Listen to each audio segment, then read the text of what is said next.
من شرور أنفسنا ومن سيئات أعمالنا من يهده الله فلا مضل له ومن يضلله فلا هادي له أشهد أن لا إله إلا الله وأشهد أن محمدا عبده ورسوله أرسله بالهدى ودين الحق ليظهره على الدين كله وكفى بالله شهيدا. أعوذ بالله السميع العليم من الشيطان الرجيم. يا أيها الذين آمنوا اتقوا الله حق تقاته ولا تموتن إلا وأنتم مسلمون. സ്നേഹം നിറഞ്ഞ സഹോദരങ്ങളെ, സഹോദരിമാരെ, അള്ളാഹുവിനെ സൂക്ഷിച്ച് രഹസ്യത്തിലും പരസ്യത്തിലും ഒരുപോലെ റബ്ബിനെ ഭയപ്പെട്ട് മരണം വരെ തഖ്വയുള്ളവരായി ജീവിക്കാൻ പരമാവധി പരിശ്രമിക്കുകയും അതിനുവേണ്ടി പ്രാർത്ഥിക്കുകയും പ്രവർത്തിക്കുകയും ചെയ്യണമെന്ന് എന്നെയും നിങ്ങളെയും ഓർമ്മപ്പെടുത്തുകയാണ്, വസിയ്യത്ത് ചെയ്യുകയാണ്. അല്ലാഹു സുബ്ഹാനഹു വ തആല ആ രൂപത്തിൽ പടച്ച റബ്ബിനെ ഭയപ്പെട്ട് ജീവിക്കുന്ന യഥാർത്ഥ മുത്തഖീങ്ങളിൽ, മുഅ്മിനീങ്ങളിൽ, മുഖ്ലിസീങ്ങളിൽ നമ്മയെല്ലാവരെയും ഉൾപ്പെടുത്തി അനുഗ്രഹിക്കുമാറാകട്ടെ എന്നുകൂടെ ദുആ ചെയ്യുകയാണ്. അല്ലാഹു സുബ്ഹാനഹു വ തആല മാനവ സമൂഹത്തിന് നൽകിയ വലിയ സമ്മാനമാണ് പരിശുദ്ധ ഇസ്ലാം. അള്ളാഹുവിന്റെ മതമാണ് ഇസ്ലാം. ഒരു മനുഷ്യന്റെ ഇരുലോകത്തും അഥവാ ദുനിയാവിലും പരലോകത്തും അവന്റെ വിജയത്തിനും സമാധാനത്തിനും കാരണമായ ഒരു വിഷയമായി ഇസ്ലാം പഠിപ്പിക്കുന്നത് മുസ്ലിമായി ജീവിക്കുക എന്നത് തന്നെയാണ്. അഥവാ അല്ലാഹു സുബ്ഹാനഹു വ തആല പഠിപ്പിച്ച അവന്റെ മതത്തിലൂടെ അറിയിച്ച നിയമങ്ങളും നിർദ്ദേശങ്ങളും ജീവിതത്തിൽ ആരാണോ പാലിക്കുന്നത്, ആരാണോ അത് സ്വീകരിക്കുന്നത്, തീർച്ചയായും അവന് യഥാർത്ഥത്തിൽ സുരക്ഷയാണ് ഇസ്ലാം, അഭിമാനമാണ് ഇസ്ലാം, സമാധാനമാണ് ഇസ്ലാം എന്നതാണ് അല്ലാഹു സുബ്ഹാനഹു വ തആല പറയുന്നത്. യഥാർത്ഥത്തിൽ ഒരു മുസ്ലിമിനെ സംബന്ധിച്ചിടത്തോളം മുസ്ലിമായി കഴിഞ്ഞാൽ പിന്നെ അവന്റെ ബാധ്യത ഇതാണ്: ഇസ്ലാമിക മൂല്യങ്ങളും ഇസ്ലാമികമായ സംസ്കാരങ്ങളും ആദർശവും ഒക്കെ മുറുകെ പിടിച്ച് ജീവിക്കാൻ ബാധ്യതപ്പെട്ടവനാണ് മുസ്ലിം. അതിലാണ് അവൻ അഭിമാനം കൊള്ളേണ്ടത്. ഞാൻ മുസ്ലിമാണ് എന്ന് പറയുന്നതിലൂടെ അവൻ പ്രഖ്യാപിക്കുന്നത് ഇസ്ലാമിക മൂല്യങ്ങളും ആദർശങ്ങളും സംസ്കാരങ്ങളും ഒക്കെ കൃത്യമായി എൻ്റെ ജീവിതത്തിൽ പാലിക്കാൻ, അത് സ്വീകരിക്കാൻ ഞാൻ തയ്യാറാണ് എന്നതാണ്. അള്ളാഹുവിന്റെ മതമായ ഇസ്ലാമിൽ ശരി തെറ്റുകൾ വേർതിരിച്ചു മനസ്സിലാക്കി തന്നിട്ടുണ്ട്. എന്താണ് ശരി, എന്താണ് തെറ്റ്, ഏതൊക്കെയാണ് നല്ലത്, ഏതൊക്കെയാണ് തീയത്, ശരിയല്ലാത്തത്, ഏതൊക്കെയാണ് നേരായ മാർഗം, ഏതൊക്കെയാണ് നേരല്ലാത്ത ശരിയല്ലാത്ത മാർഗം, വളരെ കൃത്യമായി അള്ളാഹുവിന്റെ മതത്തിൽ അതൊക്കെ പഠിപ്പിച്ചു തന്നിട്ടുണ്ട് മഹാനായ റസൂലുള്ളാഹി സ്വല്ലല്ലാഹു അലൈഹി വസല്ലമയിലൂടെ. ഞങ്ങളുടെ സംസാരത്തിന്റെ ആമുഖത്തിൽ ഈ 2-3 കാര്യങ്ങൾ നിങ്ങൾ ശ്രദ്ധയിൽപ്പെടുത്താനുള്ള കാരണം, യഥാർത്ഥത്തിൽ ഒരു മുസ്ലിം എന്ന് പറഞ്ഞാൽ ഏറെ തെറ്റിദ്ധരിപ്പിക്കപ്പെട്ടുകൊണ്ടിരിക്കുന്ന, ഇസ്ലാമിനെയും തെറ്റിദ്ധരിപ്പിച്ചുകൊണ്ടിരിക്കുന്ന ഒരു കാലഘട്ടത്തിലൂടെയാണ് നാം കടന്നുപോയിക്കൊണ്ടിരിക്കുന്നത്. ഒരു വേള മുസ്ലിം എന്ന് പറയാൻ പോലും പേടിയോടുകൂടി കാണുകയും, അതല്ലെങ്കിൽ ഞാൻ മുസ്ലിമാണെന്ന് പറയുന്നതിലൂടെ അഭിമാനത്തിന് പകരം അപമാനമാണ് എന്നുവരെ പ്രചരിപ്പിക്കുകയും തെറ്റിദ്ധരിപ്പിക്കുകയും ചെയ്യുന്ന ഒരു കാലം. ഇസ്ലാമിന്റെ നിയമങ്ങളെയും ഇസ്ലാമിന്റെ നിർദ്ദേശങ്ങളെയും തെറ്റിദ്ധരിപ്പിക്കപ്പെടുന്ന ഒരു കാലം. അവിടെയാണ് യഥാർത്ഥത്തിൽ ഏതൊരു മുസ്ലിമിനും അഭിമാനിക്കാൻ പറ്റുന്ന രൂപത്തിലുള്ള ഏറ്റവും പ്രധാനപ്പെട്ട വിഷയങ്ങൾ കടന്നു വരുന്നത്. മീഡിയകളിലൂടെ ചർച്ചകൾ ദിനേന എന്നോണം പുതിയ പുതിയ വിവാദങ്ങളും ചർച്ചകളും ഒക്കെ കേൾക്കുന്നവരും കാണുന്നവരും അറിയുന്നവരുമൊക്കെയാണ് നമ്മൾ. സാധാരണ എല്ലാ ചർച്ചകൾക്കും നമ്മൾ ചെവി കൊടുക്കാറില്ല. ചിലതൊക്കെ കേൾക്കാറുണ്ട്. എന്നാൽ ചില ചർച്ചകൾ കേൾക്കുമ്പോൾ അതിനെക്കുറിച്ചൊന്ന് പഠിക്കാൻ ശ്രമിക്കാറുണ്ട്. അത്തരം ചർച്ചകൾ കേൾക്കുമ്പോൾ, കാണുമ്പോൾ, അറിയുമ്പോൾ തീർച്ചയായും പുതിയതായി നമ്മുടെ മുന്നിലുള്ള ചർച്ചകൾ കേൾക്കുമ്പോൾ ഞാൻ നേരത്തെ സൂചിപ്പിച്ചതുപോലെ ഒരു മുസ്ലിമിനെ സംബന്ധിച്ചിടത്തോളം ഏറെ അഭിമാനിക്കാൻ കഴിയുന്ന ഒരു രംഗമാണ്. നമ്മളൊക്കെ മനസ്സിലാക്കിയിട്ടുണ്ട്, പുതിയ മീഡിയ തുറന്നാൽ, യൂട്യൂബ് തുറന്നാൽ എല്ലാവരുടെ മുന്നിലും വരുന്നത് ഈ ഒരു ചിത്രമാണ്. ഹേമ കമ്മീഷനാണ്, ഹേമ കമ്മിറ്റിയാണ്. എല്ലാവർക്കും ചർച്ച ചെയ്യാനുള്ളത് അതിനെ കുറിച്ചാണ്. എല്ലാവരിലേക്കും ചെന്ന് ഇന്റർവ്യൂ ചെയ്യുന്നതുമായി ബന്ധപ്പെട്ട വിഷയമാണ്. എല്ലാവരുടെ അഭിപ്രായങ്ങൾ തേടുന്നത് ഈ ഒരു വിഷയത്തെ കുറിച്ചാണ്. 2017 സിനിമാ ഫീൽഡിലുള്ള ഒരു നടി ആക്രമിക്കപ്പെട്ട സമയത്ത്, അതുമായി ബന്ധപ്പെട്ട വിവാദങ്ങളും പരാതികളും ഉയർന്നു വന്ന സമയത്ത്, ആ ഫീൽഡിലുള്ള ഇത്തരം പ്രയാസങ്ങൾ, ഇതെല്ലാത്തിനപ്പുറം ആ ഫീൽഡിലുള്ള ഇത്തരം പ്രശ്നങ്ങളെ കുറിച്ച് പഠിക്കാൻ സർക്കാർ നിയോഗിച്ച കമ്മിറ്റിയാണ്, 3 അംഗ സമിതിയാണ്. ഒരു റിട്ടയേർഡ് ജസ്റ്റിസ് ഹേമ, അതേപോലെ തന്നെ 10-60 വർഷക്കാലത്തോളം ഈ സിനിമാ ഫീൽഡിൽ സജീവമായി നിന്നിരുന്ന ഒരു നടി, ഒരു IAS ഉദ്യോഗസ്ഥ, ഇവരടങ്ങുന്ന 3 അംഗ സമിതിയായിരുന്നു ആ കമ്മീഷൻ.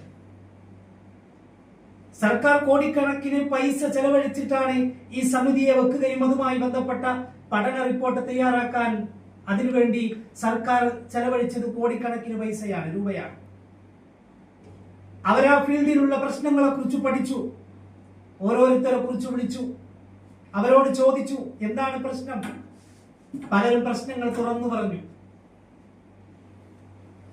പലരും അവരനുഭവിച്ച പ്രയാസങ്ങളും ക്രൂരമായ രംഗങ്ങളും ഒക്കെ തുറന്നു പറഞ്ഞു. ഇവർ ഈ 3 അംഗ സമിതി അതെല്ലാം രേഖപ്പെടുത്തി. പക്ഷേ പുറത്തേക്ക് വന്നപ്പോ പലരുടെയും പേരുകൾ കാണുന്നില്ല. പറയപ്പെട്ടവരുടെ, ആക്രമിക്കപ്പെട്ടവരുടെ, ആക്രമിച്ചവരുടെ പേരുകൾ കാണുന്നില്ല. അതൊന്നും നമ്മുടെ വിഷയവുമല്ല.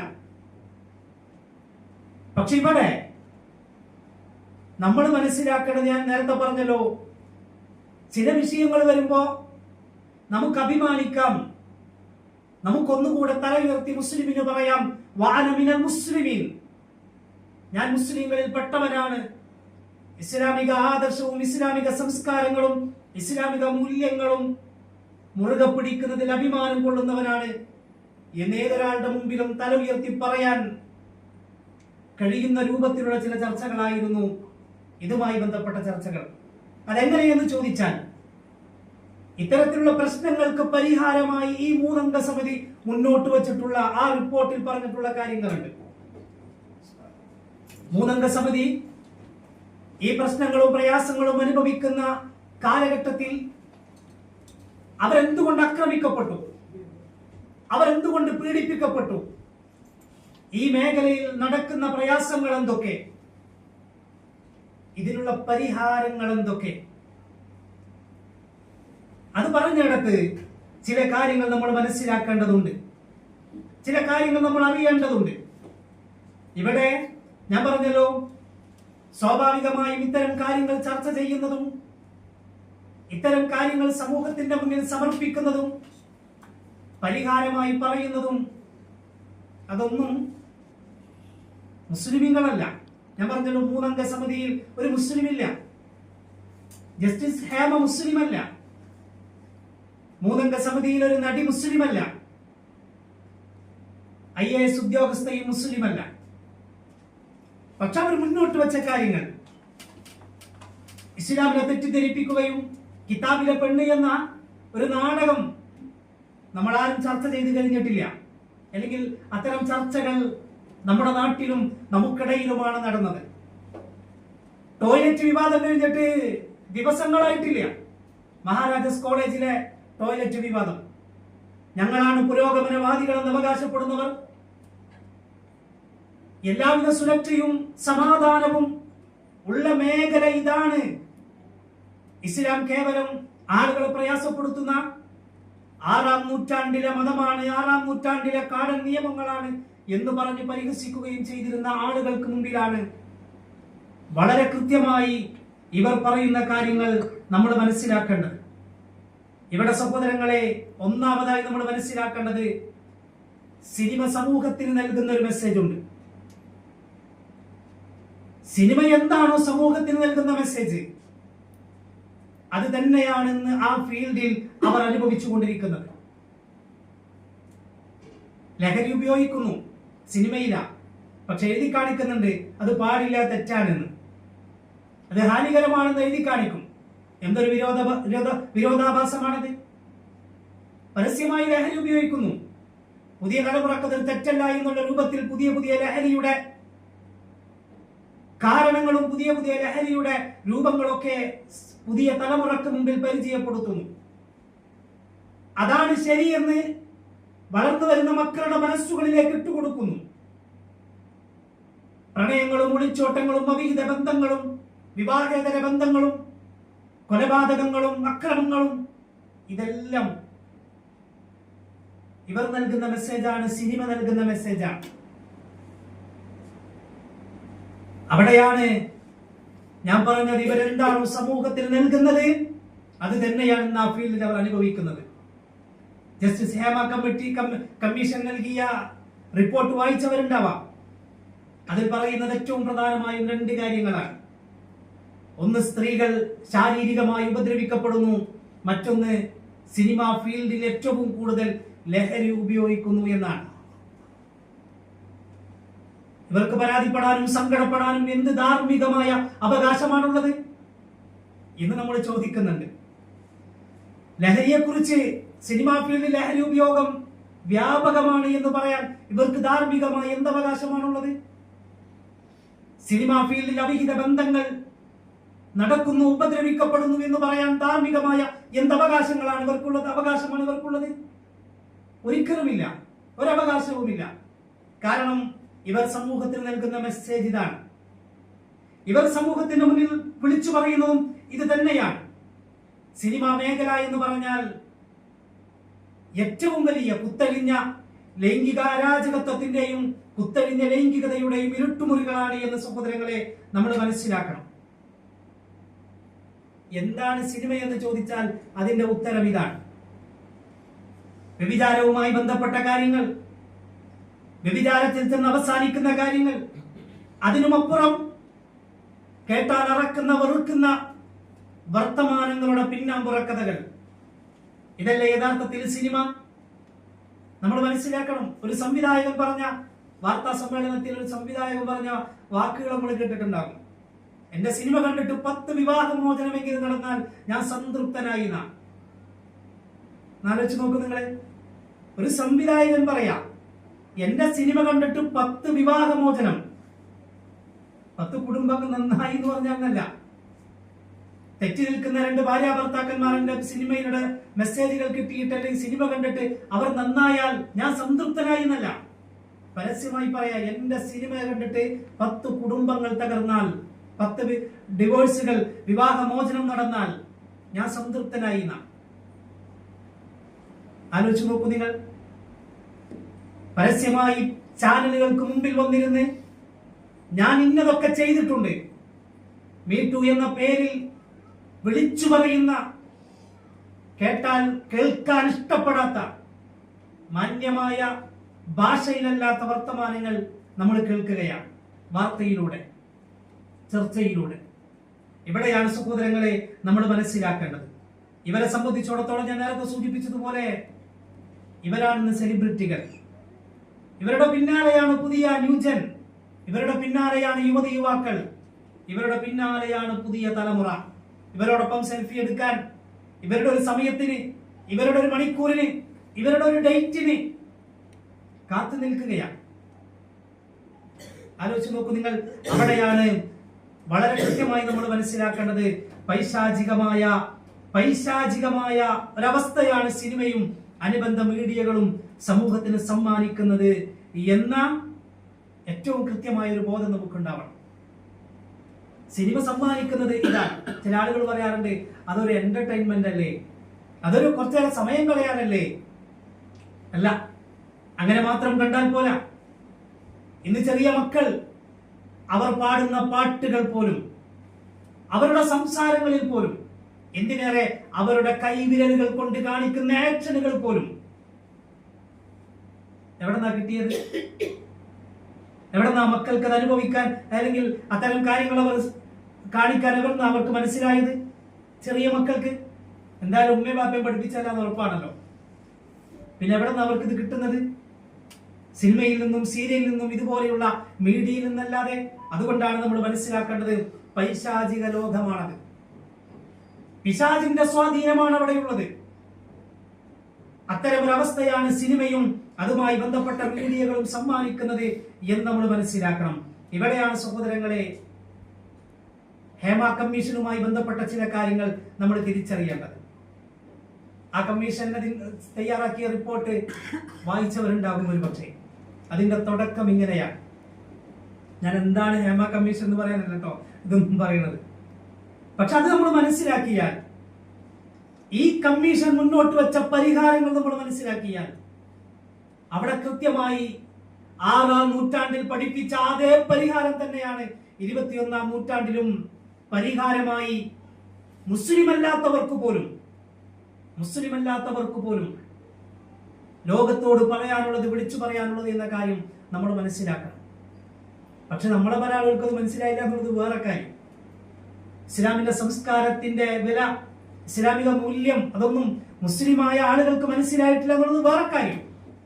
ഇവിടെ നോക്കൂ നിങ്ങൾ, ഈ ഹേമ കമ്മീഷന്റെ 1-ാമത്തെ പാരഗ്രാഫിന്റെ ആദ്യത്തിൽ അവർ പറയുന്ന കാര്യം ഇതാണ്: നക്ഷത്രങ്ങൾക്ക് തിളക്കമില്ല, ചന്ദ്രന് ഭംഗിയുമില്ല എന്നതാണ്.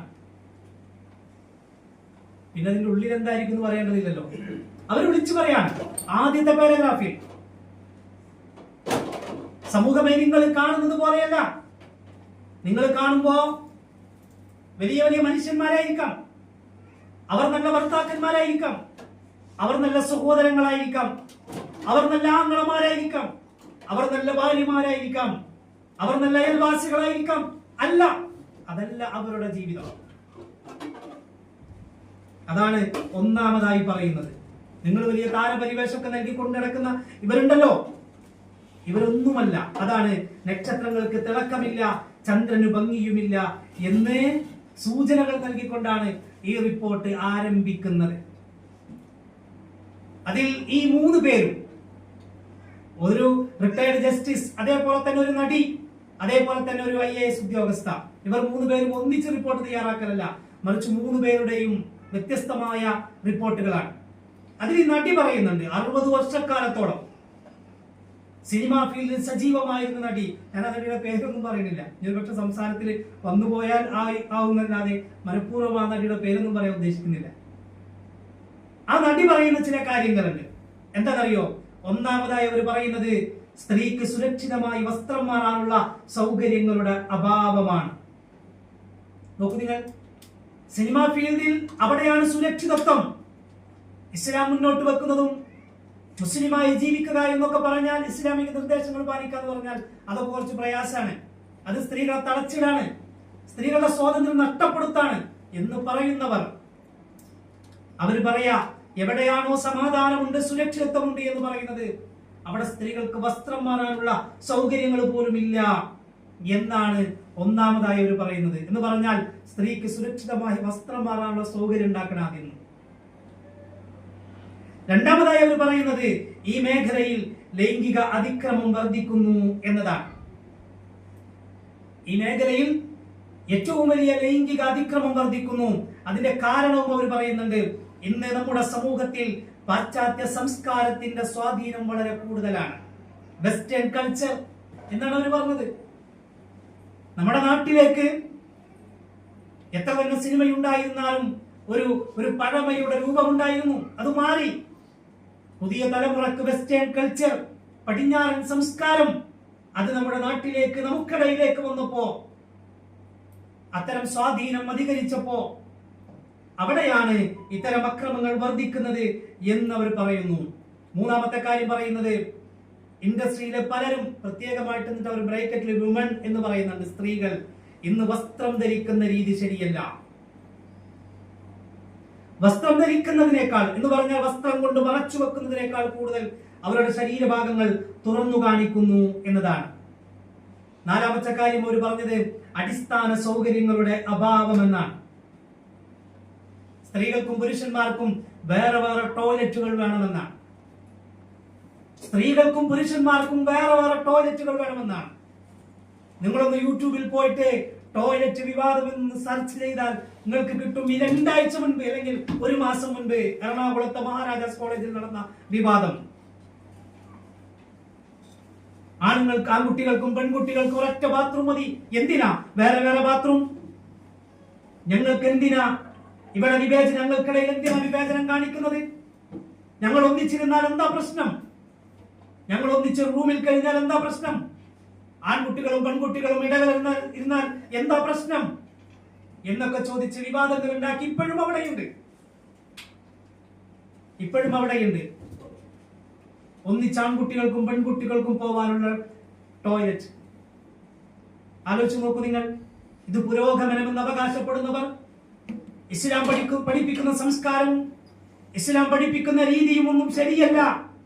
അതൊക്കെ സ്ത്രീകളെ തളച്ചിടുന്നതാണ്, സ്വാതന്ത്ര്യത്തിന് കടിഞ്ഞാണ്ടുന്നതാണ് എന്ന് പറയുന്ന ആളുകൾക്ക് മുമ്പിൽ ഈ ഹേമ കമ്മീഷൻ അഥവാ മുസ്ലിം അല്ലാത്തവർ, ഞാൻ വീണ്ടും അണ്ടർലൈൻ ചെയ്ത് അടിവരയിട്ടത് പറയുന്നത്, ഇതേതെങ്കിലും ഈ പറഞ്ഞ കാര്യങ്ങളൊക്കെ പരിഹാരങ്ങൾ അവർ നിർദ്ദേശിച്ചത് ഇസ്ലാമിക ഭൂമികയിൽ നിന്നുകൊണ്ടല്ല, ഇസ്ലാമിന്റെ സ്റ്റേജിൽ നിന്നുകൊണ്ടല്ല, ഇസ്ലാമുമായി ബന്ധപ്പെട്ട വിഷയങ്ങൾക്ക് പരിഹാരവുമല്ല, മറിച്ച് പൈശാചിക ലോകമാണെന്ന് ഇസ്ലാം പറയുന്ന, പൈശാചികമായ കാര്യങ്ങളാണ് സമ്മാനിക്കുന്നതെന്ന് ഇസ്ലാം പറയുന്ന സിനിമാ ഫീൽഡിലെ പ്രശ്നങ്ങളെക്കുറിച്ച്, പ്രയാസങ്ങളെക്കുറിച്ച് പഠിക്കാൻ നിയോഗിച്ച സമിതി അത് പഠിച്ച് അതിന്റെ പരിഹാരം നിർദ്ദേശിക്കുമ്പോൾ പറയാണ്, അതിന്റെ കാരണങ്ങൾ പറയാണ്, ഇന്ന് സ്ത്രീകൾ അവിടെ ആക്രമിക്കപ്പെടുന്നുവെങ്കിൽ അതിന്റെ ഏറ്റവും പ്രധാനപ്പെട്ട ഒരു കാരണം അവർ ധരിക്കുന്ന വസ്ത്രങ്ങളാണ്. നമ്മൾ മനസ്സിലാക്കണം.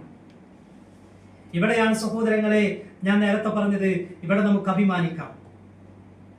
ഇസ്ലാം എന്താണോ 6-ാം നൂറ്റാണ്ടിൽ ശരിയെന്ന് പറഞ്ഞത് അത് തന്നെയാണ് 21-ാം നൂറ്റാണ്ടിലെ ചെളിക്കുണ്ടിൽ നിന്നും മാനവ സമൂഹത്തെ ഏറ്റവും നല്ല മേഖലയിലേക്ക് കൊണ്ടുവരാൻ, ശുദ്ധമാക്കാൻ, ഏറ്റവും നല്ല വായു ലഭിക്കാൻ, ഏറ്റവും നല്ല ജീവിത രീതി ഉണ്ടാക്കാൻ, നിയമമായി പരിഹാരമായി പഠിപ്പിക്കാനുള്ളത് ഇത് തന്നെയാണെന്ന കാര്യം കാലം കൃത്യമായി തെളിയിക്കുകയാണ്.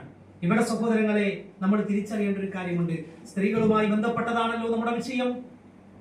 ഇസ്ലാമിനെ സംബന്ധിച്ചിടത്തോളം സ്ത്രീകൾക്ക് ഏറെ ആദരവ് നൽകിയ മതമാണ്. മഹാനായ റസൂലുള്ളാഹി സ്വല്ലല്ലാഹു അലൈഹി വസല്ലം കടന്നു വരുന്നത് സ്ത്രീകളുമായി ബന്ധപ്പെട്ട വിഷയത്തിൽ വലിയൊരു വിപ്ലവം നടത്തിക്കൊണ്ടായിരുന്നു. അല്ലാഹുവിന്റെ പ്രവാചകൻ സ്വല്ലല്ലാഹു അലൈഹി വസല്ലം കടന്നു വന്നത് ഇങ്ങനെയാണ്. ഭാര്യ പ്രസവിക്കാനായാൽ ജാഹിലിയ്യ കാലഘട്ടത്തിൽ ഒഴിഞ്ഞ പ്രദേശത്തേക്ക് കൊണ്ടുപോകുമെന്നാണ്. എന്നിട്ട് അവിടെ കൊണ്ടുപോയി പ്രസവിച്ചത് പെൺകുട്ടിയാണെങ്കിൽ വലിയ കുഴി കുത്തി ആ കുഴിയിലിട്ട് മൂടി, മണ്ണിട്ട് മൂടി തിരിച്ചു പോന്നിരുന്ന കാലത്താണ് അല്ലാഹുവിന്റെ പ്രവാചകൻ സ്വല്ലല്ലാഹു അലൈഹി വസല്ലമ വിശുദ്ധ ഖുർആനിന്റെ ആയത്തോതി പറഞ്ഞത്, വഇദാ ബുശ്ശിറ അഹദുഹും ബിൽ ഉൻസാ, പെൺകുട്ടി പിറന്നുവെന്ന സന്തോഷ വർത്തമാനം കേട്ടാൽ. നോക്കൂ നിങ്ങൾ, വിശുദ്ധ ഖുർആനിൽ ആൺകുട്ടി പിറന്നാൽ ഒരു സന്തോഷ വർത്തമാനം എന്ന് പറഞ്ഞിട്ടില്ല. അതിനർത്ഥം ആൺകുട്ടികൾ പിറന്നാൽ സന്തോഷിക്കേണ്ടെന്നല്ല. പക്ഷെ പെൺകുട്ടികൾ ആദരിച്ച, ബഹുമാനിച്ച അല്ലാഹുവിന്റെ ഖുർആൻ മുഹമ്മദ് നബി സല്ലല്ലാഹു അലൈഹി വസല്ലമയുടെ വാചകത്തിലൂടെ കൃത്യമായി പഠിപ്പിച്ചു കൊടുക്കുകയാണ്. പെൺകുട്ടി പിറന്നുവെന്ന സന്തോഷ വർത്തമാനം ലഭിച്ചാൽ നമ്മൾ മനസ്സിലാക്കണം, എല്ലാ രൂപത്തിലും ഇസ്ലാമിനെ സംബന്ധിച്ചിടത്തോളം ഇസ്ലാം മുന്നോട്ട് വെക്കുന്ന വളരെ കൃത്യമായ ഒരു ജീവിത രീതിയുണ്ട്. സ്ത്രീകളോട് പറയുന്നത് ഇതാണ്: സ്ത്രീകളെ, നിങ്ങൾ സ്വയം തിരിച്ചറിയുന്ന, തന്റെ ശരീരവും തന്റെ അഭിമാനവും സംരക്ഷിക്കേണ്ടത് തന്റെ തന്നെ ബാധ്യതയാണ് എന്ന് സ്വയം മനസ്സിലാക്കുന്ന ബുദ്ധിയുള്ള സ്ത്രീ സമൂഹത്തെയാണ് ഇസ്ലാം മുന്നോട്ട് വെക്കുന്നത്. ഇസ്ലാമിന്റെ കൺസെപ്റ്റിൽ ഒരു സ്ത്രീ ഇതാണ്: തന്റെ ശരീരം അത് അല്ലാഹു എനിക്ക് നൽകിയിട്ടുണ്ടെങ്കിൽ അത് അവകാശപ്പെട്ടവർക്ക് മുമ്പിലല്ലാതെ, അനുവദിക്കപ്പെട്ടവർക്ക് മുമ്പിലല്ലാതെ തന്റെ നഗ്നത, തന്റെ ഔറത്ത് വെളിവാക്കില്ല എന്ന കൃത്യമായ ബോധ്യം ഒരു സ്ത്രീക്കുണ്ടാവണം, മുസ്ലിം സ്ത്രീക്കുണ്ടാവണം. എന്റെ ശരീരം വിറ്റ് കാശുണ്ടാക്കാൻ നിൽക്കുന്നവർക്ക് മുമ്പിൽ ഞാൻ നിന്നു കൊടുക്കില്ല എന്ന കൃത്യമായ അറിവ് ഒരു സ്ത്രീക്ക് ഉണ്ടാവണം. ആ ഒരു തിരിച്ചറിവുള്ള ഒരു സമൂഹത്തെയാണ്, സ്ത്രീ സമൂഹത്തെയാണ് ഇസ്ലാം മുന്നോട്ട് വെക്കുന്നത്. നോക്കൂ നിങ്ങൾ, ഇസ്ലാമിനെ സംബന്ധിച്ചിടത്തോളം എല്ലാ നിലക്കും സ്ത്രീകളെ ആദരിക്കുകയും ബഹുമാനിക്കുകയും ചെയ്ത മതമാണ്. പുരുഷന്റെ പാതി എന്ന അള്ളാഹുവിന്റെ റസൂൽ സ്വല്ലല്ലാഹു അലൈഹി വസല്ലം പറഞ്ഞത്. നോക്കൂ നിങ്ങൾ, സ്ത്രീയില്ലെങ്കിൽ പിന്നെ പുരുഷനില്ല എന്നാ. ഇസ്ലാമിൽ സ്ത്രീകൾക്ക് അവകാശമില്ല, ഇസ്ലാമിൽ സ്ത്രീകൾക്ക് ഒരു സ്ഥാനവുമില്ല എന്ന് പറയുന്നവർ അറിയണം. പുരുഷന്റെ പാതി എന്നാണ് അല്ലാഹുവിന്റെ പ്രവാചകൻ സ്വല്ലല്ലാഹു അലൈഹി വസല്ലം പറയുന്നത്. എന്ന് പറഞ്ഞാൽ സ്ത്രീയില്ലെങ്കിൽ പുരുഷനില്ല. എന്നാ വിശുദ്ധ ഖുർആൻ പറഞ്ഞത്. നിങ്ങൾക്കുള്ള ഇണകളെ നിങ്ങളുടെ കൂട്ടത്തിൽ നിന്ന് തന്നെ അള്ളാഹു സൃഷ്ടിച്ചിരിക്കുന്നു എന്നാണ് അള്ളാഹുവിന്റെ വലിയ അത്ഭുതമായി വിശുദ്ധ ഖുർആൻ എടുത്തു പറഞ്ഞത്. നോക്കൂ നിങ്ങൾ, പെൺകുഞ്ഞ് പിറക്കുന്നത് സമ്മാനമാണ് എന്ന് അല്ലാഹുവിന്റെ റസൂൽ സ്വല്ലല്ലാഹു അലൈഹി വസല്ലം അവളുടെ ജനന വാർത്ത സന്തോഷ വർത്തമാനമായി പഠിപ്പിച്ചു. പെൺകുഞ്ഞുണ്ട് എന്ന കാരണത്താൽ മാത്രം സ്വർഗത്തിൽ പ്രവേശിക്കാൻ ഉമ്മക്കും ഉപ്പക്കും കാരണമാകുന്നു എന്ന് പഠിപ്പിച്ച ഇസ്ലാം ഒരാൾക്ക് 3 പെൺകുട്ടികൾ ഉണ്ടായി. ആ 3 പെൺകുട്ടികളെ വളർത്തി വലുതാക്കി. നല്ലൊരാൾക്ക്, മതബോധമുള്ള ഒരാൾക്ക് വിവാഹം ചെയ്തു കൊടുത്തു. എങ്കിൽ അതിന്റെ പേരിൽ നാളെ നരകത്തിൽ നിന്നും തടയിടപ്പെടും എന്ന് റസൂലുള്ളാഹി സ്വല്ലല്ലാഹു അലൈഹി വസല്ലം. ഒരാൾക്ക് 2 പെൺകുട്ടികൾ ഉണ്ടായി, മറ്റൊരു ഹദീസിൽ ഒരാൾക്ക് 1 പെൺകുട്ടി ഉണ്ടായി എന്ന് പറഞ്ഞാൽ പെൺമക്കളെ വളർത്തി വലുതാക്കി, അവർക്ക് വേണ്ട സംരക്ഷണം നൽകി, അവർക്ക് ദീൻ പഠിപ്പിച്ചു. അവസാനം ദീനുള്ള ഒരുത്തനെ കണ്ടെത്തി വിവാഹം ചെയ്തു കൊടുത്താൽ അതിന്റെ പേരിൽ ഉമ്മാരെ ഉപ്പാരെ നിങ്ങൾ സ്വർഗത്തിലാണ് എന്ന് പഠിപ്പിച്ച മതമാണ് ഇസ്ലാം. ഭാര്യയോട് ഏറ്റവും നന്നായി പെരുമാറണം എന്ന് പഠിപ്പിച്ചു. ആരാണ് നിങ്ങളിൽ ഏറ്റവും നല്ലവൻ? ഖിയാറുക്കും ഖിയാറുക്കും ലിനിസാഇഹിം. നാട്ടുകാരോടൊക്കെ ഏറ്റവും നന്നായി പെരുമാറി വീട്ടിൽ വന്നാൽ ഏറ്റവും മോശമായി പെരുമാറുന്നവരെന്നല്ല, മറിച്ച് നിന്റെ വീട്ടിലേക്ക് ചെല്ലുമ്പോ അവിടെ നിന്നെ കാത്തിരിക്കുന്നവളോട് ഏറ്റവും മാന്യമായി പെരുമാറിയാൽ അവനാണ് ഏറ്റവും നല്ലവൻ എന്ന് റസൂലുള്ളാഹി സ്വല്ലല്ലാഹു അലൈഹി വസല്ലം പഠിപ്പിച്ചു. അവൾ ഉമ്മയായി മാറിയാൽ, ആ സഹോദരി ഉമ്മയായി മാറിയാൽ ഉപ്പയോടുള്ളതിനേക്കാൾ വലിയ കടപ്പാട് ഉമ്മയോടാണെന്ന് പഠിപ്പിച്ചു. എന്തിനേറെ, വിവാഹം കഴിഞ്ഞ ആ കുടുംബത്തിലേക്ക് കയറി വരുന്ന പെണ്ണിനെ, ഭാര്യയെ നോക്കി അല്ലാഹുവിന്റെ റസൂൽ പറഞ്ഞു, അൽമർഅതു റാഇയത്തുൻ അലാ ബൈതി സൗജിഹാ. അവളാണ് വീട്ടിന്റെ ഭരണാധികാരി. നോക്കൂ നിങ്ങൾ, ഏത് മതത്തിലാ ഇത്രമാത്രം ആദരവും ബഹുമാനവും സ്വാതന്ത്ര്യവും അംഗീകാരവും ആദരവും നൽകിയ മതം വേറെ ഏതുണ്ട് സഹോദരങ്ങളെ? എന്നിട്ടാ പറയുന്നത് ഇസ്ലാമിൽ സ്ത്രീക്ക് സ്വാതന്ത്ര്യമില്ല എന്ന്. ചെറുപ്പം മുതൽ സംരക്ഷിച്ച്, പിറന്നു വീണത് മുതൽ അവളെ സംരക്ഷിച്ച്, അവൾ വളർന്നു വലുതായി, പെൺകുട്ടിയായാലും അവൾ യുവതിയായാലും അവൾ ഭാര്യയായാലും അവൾ ഉമ്മയായാലും, എന്തിനേറെ അവളുടെ ഭർത്താവ് മരണപ്പെട്ടു പോയാൽ പോലും അവളെ സംരക്ഷിക്കേണ്ടത് സമൂഹത്തിന്റെ ബാധ്യതയാണ് എന്ന് പഠിപ്പിച്ചു അല്ലാഹുവിന്റെ പ്രവാചകൻ. ഒരു വിധവയെ സംരക്ഷിച്ചാൽ, ഒരു വിധവക്ക് വേണ്ട സഹായങ്ങൾ ചെയ്തു കൊടുത്താൽ, രാത്രി മുഴുവൻ നിസ്കരിക്കുന്നതിനേക്കാളും പകൽ മുഴുവൻ നോമ്പെടുക്കുന്നതിനേക്കാളും വലിയ കൂലിയാണ്, പ്രതിഫലമാണ് എന്ന് പഠിപ്പിച്ചു ഇസ്ലാം. അവളുടെ വാപ്പ മരിച്ചു പോയാൽ യതീമിനെ സംരക്ഷിക്കുന്നതിന്റെ പ്രതിഫലം പഠിപ്പിച്ചു അല്ലാഹുവിന്റെ പ്രവാചകൻ സ്വല്ലല്ലാഹു അലൈഹി വസല്ലം. നമ്മൾ മനസ്സിലാക്കണം, ഇവിടെയാണ് ഇസ്ലാമിൽ സ്ത്രീക്ക് സ്വാതന്ത്ര്യമില്ല എന്ന് പറയുന്നത്. കണ്ടിഷ്ടപ്പെട്ടവന്റെ കൂടെ പോകാനും കുറച്ചുനാൾ ഒന്നിച്ച് താമസിക്കാനും, ലിവിംഗ് ടുഗദർ കഴിഞ്ഞ് ഇഷ്ടം കഴിഞ്ഞാൽ, ആഗ്രഹം തീർന്നാൽ അവളെ മാറ്റി മറ്റൊരുത്തിയിലേക്ക് പോകാനും, അതിനാണ് പലരും സ്വാതന്ത്ര്യം എന്ന് പറയുന്നത്. അപ്പോഴേക്കും ഇവള് പ്രസവിച്ചിട്ടുണ്ടാകും, അപ്പോഴേക്കും ഇവള് ഒരു കുഞ്ഞിന് ജന്മം നൽകിയിട്ടുണ്ടാകും. ഇവൻ വേറൊരുത്തിയോടൊപ്പം പോകുമ്പോ ഈ കുട്ടി അനാഥയായി, യതീമായി, ഇവള് വിധവയായി. ഇവനോ മറ്റൊരുത്തിയുടെ കൂടെ സുഖമായി കഴിയുന്നു, ഇവരോ മറ്റുള്ളവർ മുമ്പിൽ കൈ നീട്ടേണ്ടി വരുന്ന അവസ്ഥ.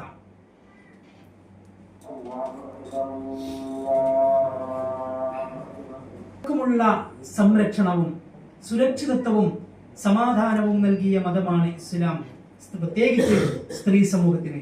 ഇസ്ലാമിനെ സംബന്ധിച്ചിടത്തോളം ഇസ്ലാം മുന്നോട്ട് വെക്കുന്ന കൃത്യമായ ഒരു ജീവിത രീതിയുണ്ട്.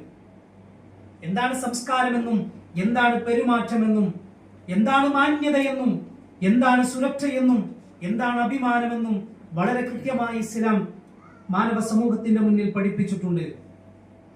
അത് പിൻപറ്റുകയേ നമുക്ക് മാർഗമുള്ളൂ. ഇത് പിൻപറ്റുകയാണ് നാം ചെയ്യേണ്ടത്.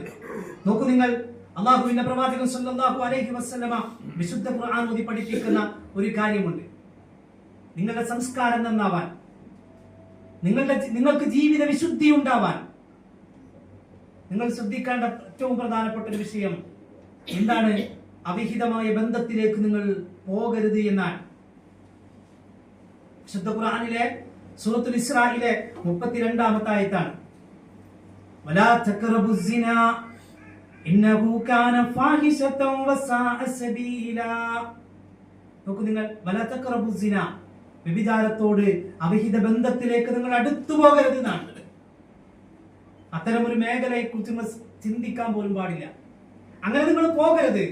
ഇന്നഹു കാന ഫാഹിശതൻ വസാഅ സബീലാ, അത് മ്ലേച്ഛമായ കാര്യമാണ്, അത് മോശമാണ്, തോന്നിയാസമാണ്. ഖുർആന്റെ വാചകമാണ്. നോക്കുങ്ങള്, പോകരുത് എന്നാ പറഞ്ഞത്, അടുത്തു പോകരുത് എന്നാണ്. നിങ്ങൾ അടുത്തു പോകരുത് എന്നാണ്. ഏറ്റവും മ്ലേച്ഛാണ്. കണ്ടില്ലേ, വലിയ വലിയ സെലിബ്രിറ്റികൾ എന്ന് അവകാശപ്പെട്ടിരുന്നവർ പുറത്തേക്ക് കാണുന്നില്ല ആരെയും. പത്രക്കാർക്ക് മുമ്പിൽ പോലും വരാൻ മടിയാണെന്ന് ആലോചിച്ച് നോക്കൂ നിങ്ങൾ. വലിയ വലിയ ആളുകൾ എന്ന് പറഞ്ഞിരുന്നവരുടെ എല്ലാ ബിംബങ്ങളും തകർക്കപ്പെട്ടുകൊണ്ടിരിക്കുകയാണെന്ന്. സമൂഹത്തിന് മുന്നിൽ എഴുന്നേറ്റ് നിൽക്കാൻ കഴിയുന്നില്ല അവർക്ക്. കാരണം ഈ ഒരു മേഖലയെ കുറിച്ച് ഇത്തരം വിഷയത്തിൽ ഒരു പേര് കേൾക്കേണ്ടി വന്നാൽ പിന്നെ തെളിയിച്ചിട്ടല്ലേ അയാൾക്ക് ഇത് ശരിയല്ല, തെറ്റാണെന്നൊക്കെ പറയാൻ കഴിയുള്ളൂ. അതുവരെയെങ്കിലും അയാൾ പ്രയാസങ്ങൾ അനുഭവിക്കേണ്ടി വരൂലേ. നോക്കൂ നിങ്ങൾ, അള്ളാഹുവിന്റെ പ്രവാചകൻ സല്ലല്ലാഹു അലൈഹി വസല്ലം വ്യഭിചാരത്തിലേക്ക് അടുക്കരുത് എന്ന വിശുദ്ധ ഖുർആനിന്റെ ആയത്തോതി പോവുക മാത്രമല്ല ചെയ്തത്, മറിച്ച് ആ വ്യഭിചാരത്തിലേക്ക് പോകാൻ സാധ്യതയുള്ള എല്ലാ കവാടങ്ങളും അള്ളാഹുവിന്റെ റസൂൽ കൊട്ടിയടക്കുന്നുണ്ട്. അതിലേക്ക് പോകരുത് എന്ന് പറഞ്ഞ് അവസാനിപ്പിച്ചില്ല. പോകാൻ സാധ്യതയുള്ള സാഹചര്യങ്ങൾ പോലും വളരെ കൃത്യമായി അള്ളാഹുവിന്റെ റസൂൽ നിരോധിക്കുകയാണ്. അത് പാടില്ലെന്ന് പറയുകയാണ്. പ്രവാചകൻ സല്ലല്ലാഹു അലൈഹി വസല്ലം പറഞ്ഞു, ഒരു മനുഷ്യന്റെ എല്ലാ അവയവങ്ങളും വ്യഭിചരിക്കുന്നുണ്ട്, അത്തരം ചിന്തകൾ ഏർപ്പെടുന്നുണ്ട്. എന്നിട്ട് പ്രവാചകൻ ഓരോ എണ്ണി പറയുകയാണ്. ഫൽഐനാനി സിനാഹുമാ അന്നദർ വല്ലുസ്നാനി സിനാഹുമൽ ഇസ്തിമാ വല്ലിസാനു സിനാഹുൽ കലാം വൽയദു സിനാഹൽ ബത്ഷ് വൽരിജ്ലു സിനാഹൽ ഖുത്വാ വൽഖൽബു യഗ്വാ വയതമന്നാ വയുസദ്ദിഖു ദാലികൽ ഫർജു വയുകദ്ദിബു. അല്ലാഹുവിന്റെ റസൂൽ സല്ലല്ലാഹു അലൈഹി വസല്ലമയുടെ വാചകം, ഫൽഐനാനി സിനാഹുമാ അന്നദർ, ഹറാമിലേക്കുള്ള നോട്ടം അത് കണ്ണിന്റെ വ്യഭിചാരമാണ്. ഹറാമിലേക്കുള്ള നോട്ടം കണ്ണിന്റെ വ്യഭിചാരമാണ്.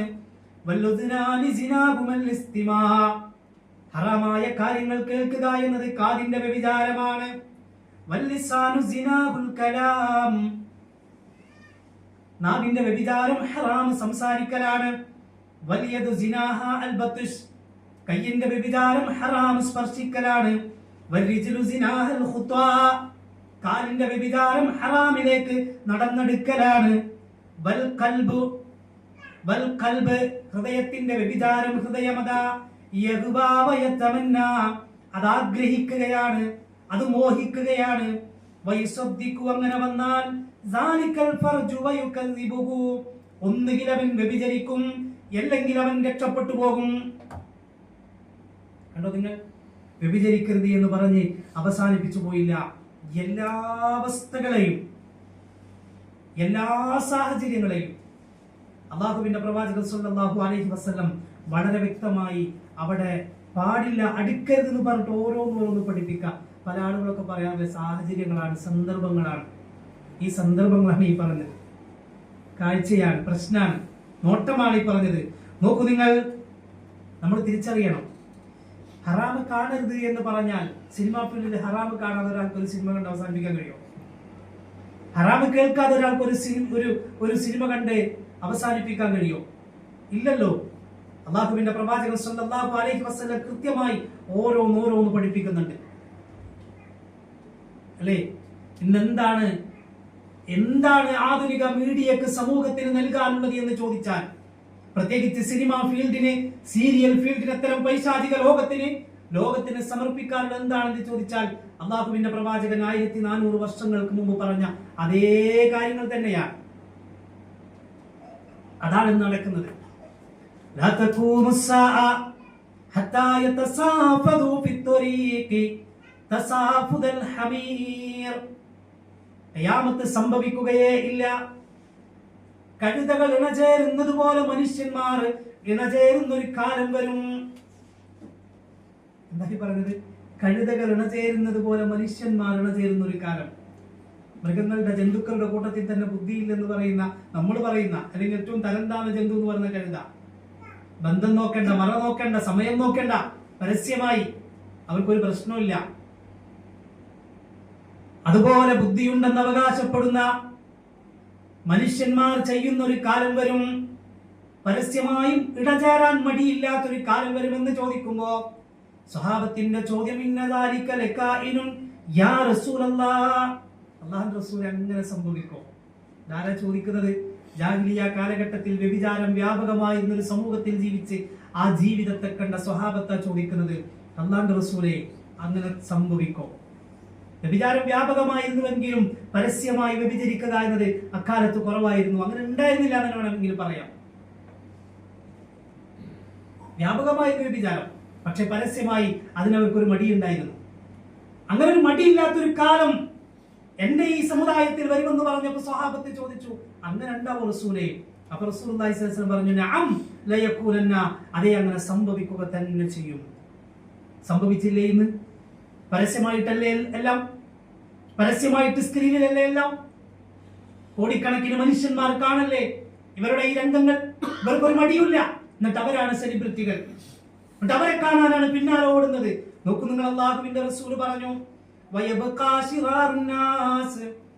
ഏറ്റവും മോശമായ ജനങ്ങൾ അവശേഷിക്കുന്ന ഒരു കാലം വരും.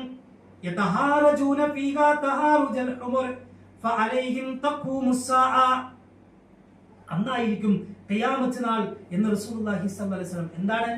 ഒരാൾ വീട്ടിൽ നിന്ന് പുറത്തിറങ്ങിയാലേ റോഡിൽ ഇങ്ങനെ പരസ്യമായി ഇണചേരുന്ന കാഴ്ച അയാൾക്ക് കാണേണ്ടി വരും. പരസ്യമായി റോഡിലും അതേപോലെയുള്ള സ്ഥലങ്ങളിലും ഇത്തരത്തിലുള്ള ബന്ധങ്ങളിൽ ഏർപ്പെടുന്ന കാഴ്ചകൾ കാണേണ്ടി വരും. തോന്നിയാസങ്ങൾ കാണും. ആ സമയത്ത് ഒരാൾ ചോദിക്കുകയാണ്, അന്നേ ദിവസം നിങ്ങൾക്കൊന്ന് അപ്പുറത്തേക്കൊന്ന് പോയിട്ട് ചെയ്തൂടെ? ഒന്ന് മാറിക്കിടന്നിട്ട് തോന്നിയാസം ചെയ്തൂടെ എന്ന് പറഞ്ഞാൽ അന്നും നിങ്ങളിത് ചെയ്യല്ലേ എന്ന് പറയാൻ ആളുണ്ടാവില്ല. നിങ്ങൾ ചെയ്യുന്നത് തോന്നിയാസാണെന്ന് അവരോട് പറയാൻ ആളില്ലാത്തൊരു കാലം. അവരോട് പറയും, നിങ്ങൾ ആയിക്കോ, ഒന്ന് അപ്പുറത്തേക്ക് മാറിയിട്ട് ഇദ്ദേഹത്തിന് നടക്കാനുള്ള വഴിയല്ലേ എന്ന് പറയുന്ന ഒരു കാലം.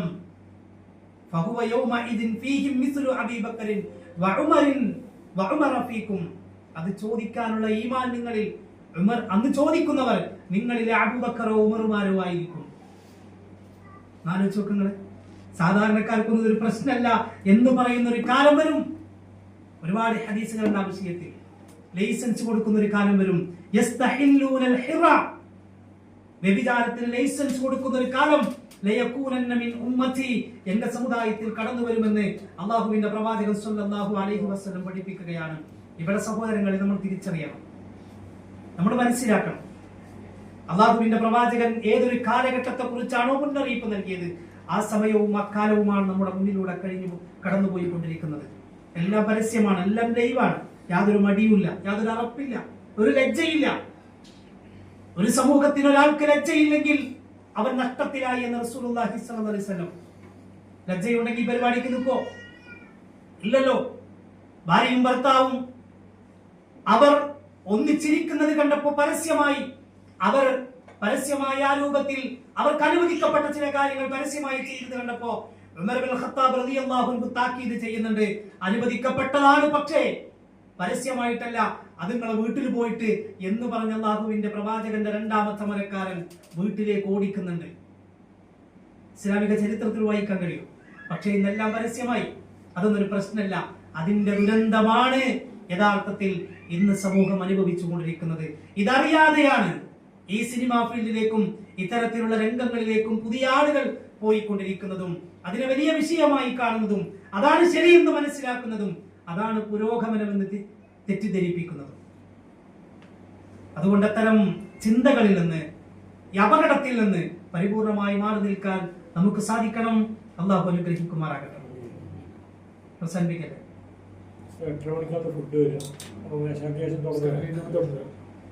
ഞാൻ റെഡിയാണ്. നിങ്ങൾക്കൊരു പ്രയാസമായി സംബന്ധിച്ചിടത്തോളം അത് അപമാനമായിട്ടല്ല, അഭിമാനമായി കാണണം.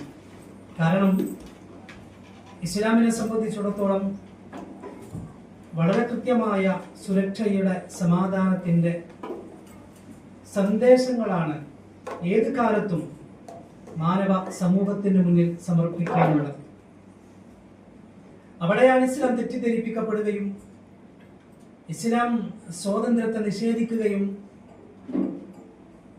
പ്രത്യേകിച്ച് സ്ത്രീ സമൂഹത്തെ അടിച്ചമർത്തുകയും ചെയ്യുന്ന മതമാണ് എന്ന് തെറ്റിദ്ധരിപ്പിച്ച് ഇവിടെയാണ് യഥാർത്ഥ സമാധാനമുള്ളത്, പുരോഗമനം ഇവിടെയാണ് എന്ന് പറഞ്ഞ് ഏതൊരു മേഖലയിലേക്കാണോ ഇന്ന് ആളുകൾ ക്ഷണിക്കുന്നത്, പുതിയ തലമുറയെ ആകർഷിക്കുന്നത് ഏതൊരു മേഖലയാണോ ആ മേഖലയാണ് യഥാർത്ഥത്തിൽ ഇന്ന് അനുഭവിച്ചു കൊണ്ടിരിക്കുന്ന പ്രയാസങ്ങളുടെ വർത്തമാനങ്ങൾ നമ്മൾ കേൾക്കുകയാണ്.